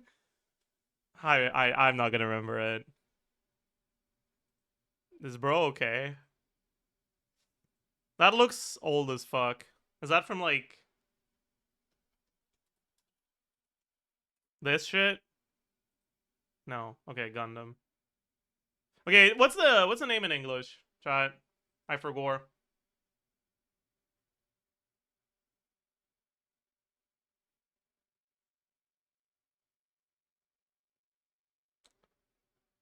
Love After World Domination. Yeah, that one. Like I knew what it was. I just didn't remember the name. Oh, that's kind of pathetic though. It's fine. All right, chat. Any helpers here?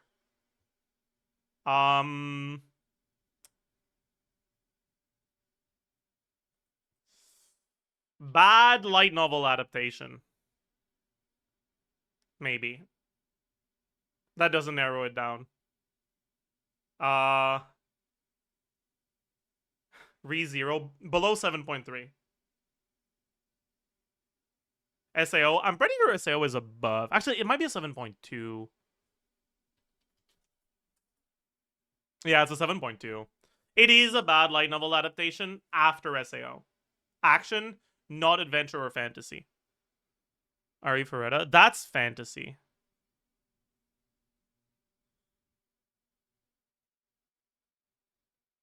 Slimy Isekai. I'm pretty sure that's higher than 7.2.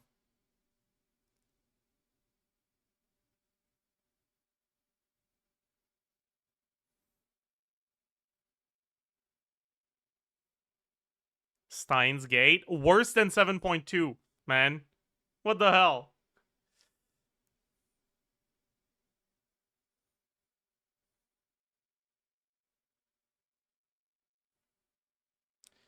Maybe we guess Isekai garbage.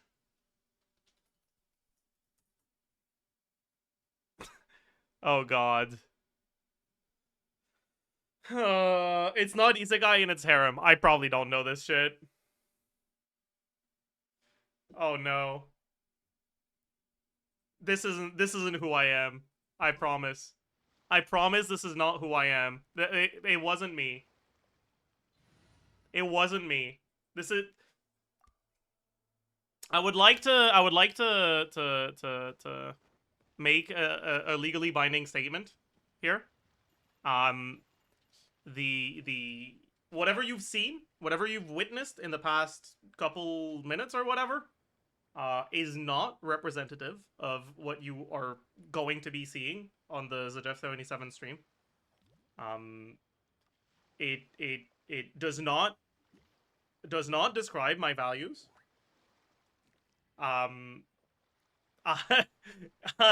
I am more than what I produce.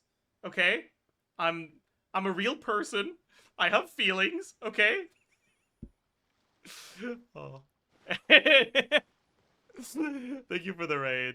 Welcome, raiders. You're catching me at the tail end of my stream, so you guys are gonna be here for a very short time, but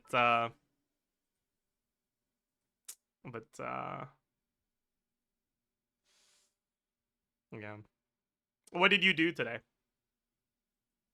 A real person who has feelings. Don't put that in quotation mark. That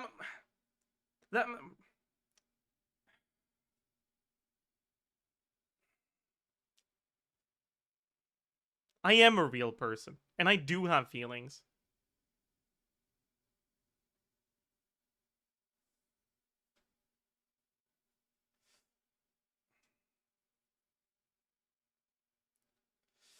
Maybe Gate?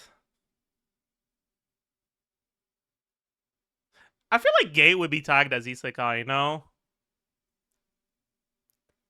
So you're saying Inefa isn't? I said what I said. What's Anidol? It's...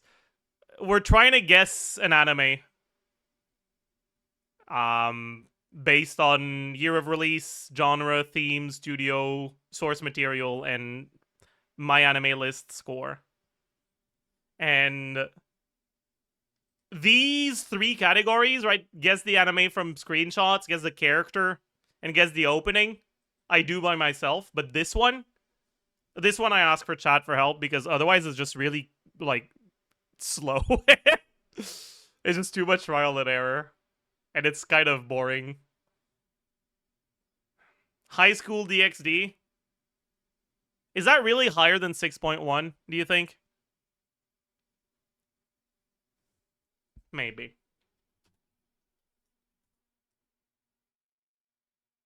It 7.3?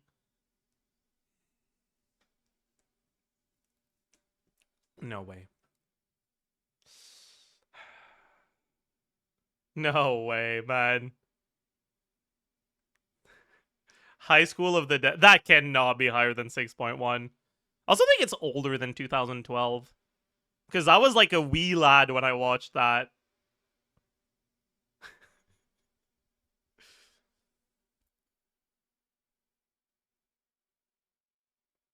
Like, this was in my Daily Motion era. If I watched a show on Daily Motion, I was a fucking child when I watched it, okay?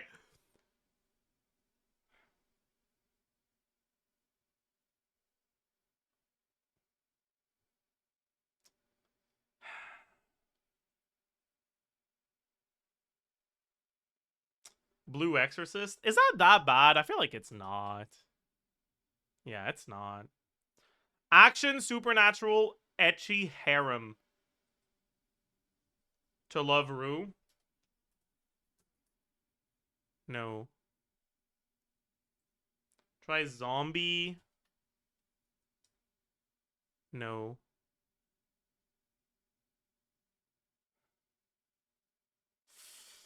This is hard. Should we just get the first clue? I think we need the first clue. Agreed?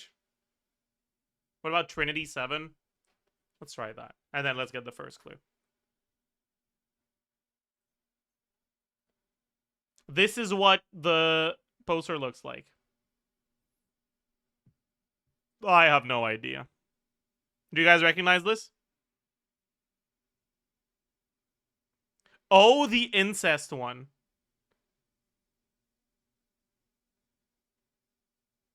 Test them. Oh, that.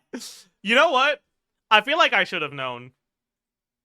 If it actually is that one, I can't believe that was not my first guess. When we figured out that it was a completely dogshit harem show. Like, I feel like I should have learned my lesson. We do Anidol often enough that it should have come to mind, man. Anyways. Alright, let's make sure this doesn't go to the VOD. Hello? Oh no. Okay, well, I think I'm cooked here. What's going on?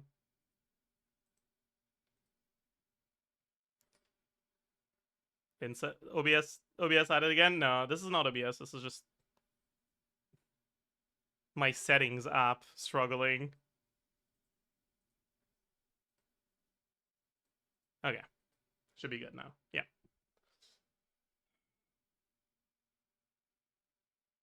Which one is that? That's edgy early 2010s, late 2000s. Was that Elfin Lead? I think it was Elfin Lead. Yeah, let's fucking go. Huge. Okay, okay. I've just doubled my score for today. Are you proud of me, chat? I don't know. I can tell you right now, I don't know. All right. Is that the... Is that like the literal one well-received isekai I haven't watched? I recognize the face of the guy. This is, I think it's this one. I haven't watched it, but I, like, the guy, like, this guy has a recognizable face, if it is him. Right? Yeah, it is this one. Should I watch it, chat? Is it good enough to warrant me watching it or not?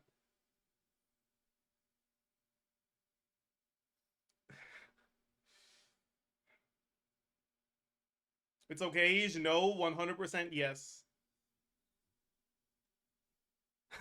Unk Zajef hasn't watched the Unk anime. I mean, listen, I'm not that old. I'm a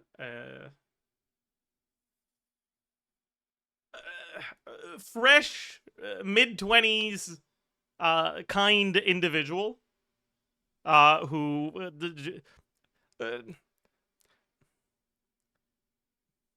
I was literally born yesterday, okay? Your hairline says otherwise. That's fucked up, man. Fuck you. That's rude. That's just rude.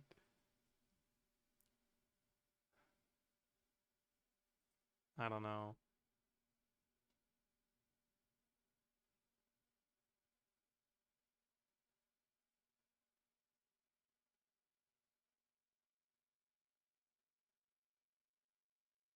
What is bro's face doing? What the hell?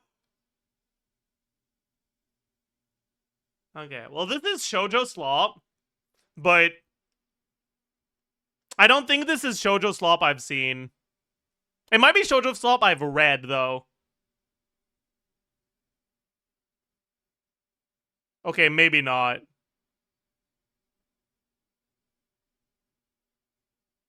Yeah, I don't know. Okay, no, I was completely off the mark. I have no idea what this is. Well, that's fine. 26,000 today. Acceptable, I think. Acceptable. Acceptable. Honestly, I should have just guessed fucking Gorilla. I might have gotten it. I've lost my touch, man. I've lost my touch. It is what it is. Anyways, OST, nah. After that video today, I'm fucking exhausted. Thank you again for the raid. Hello raiders. I apologize for the very very short amount of the stream that you've caught.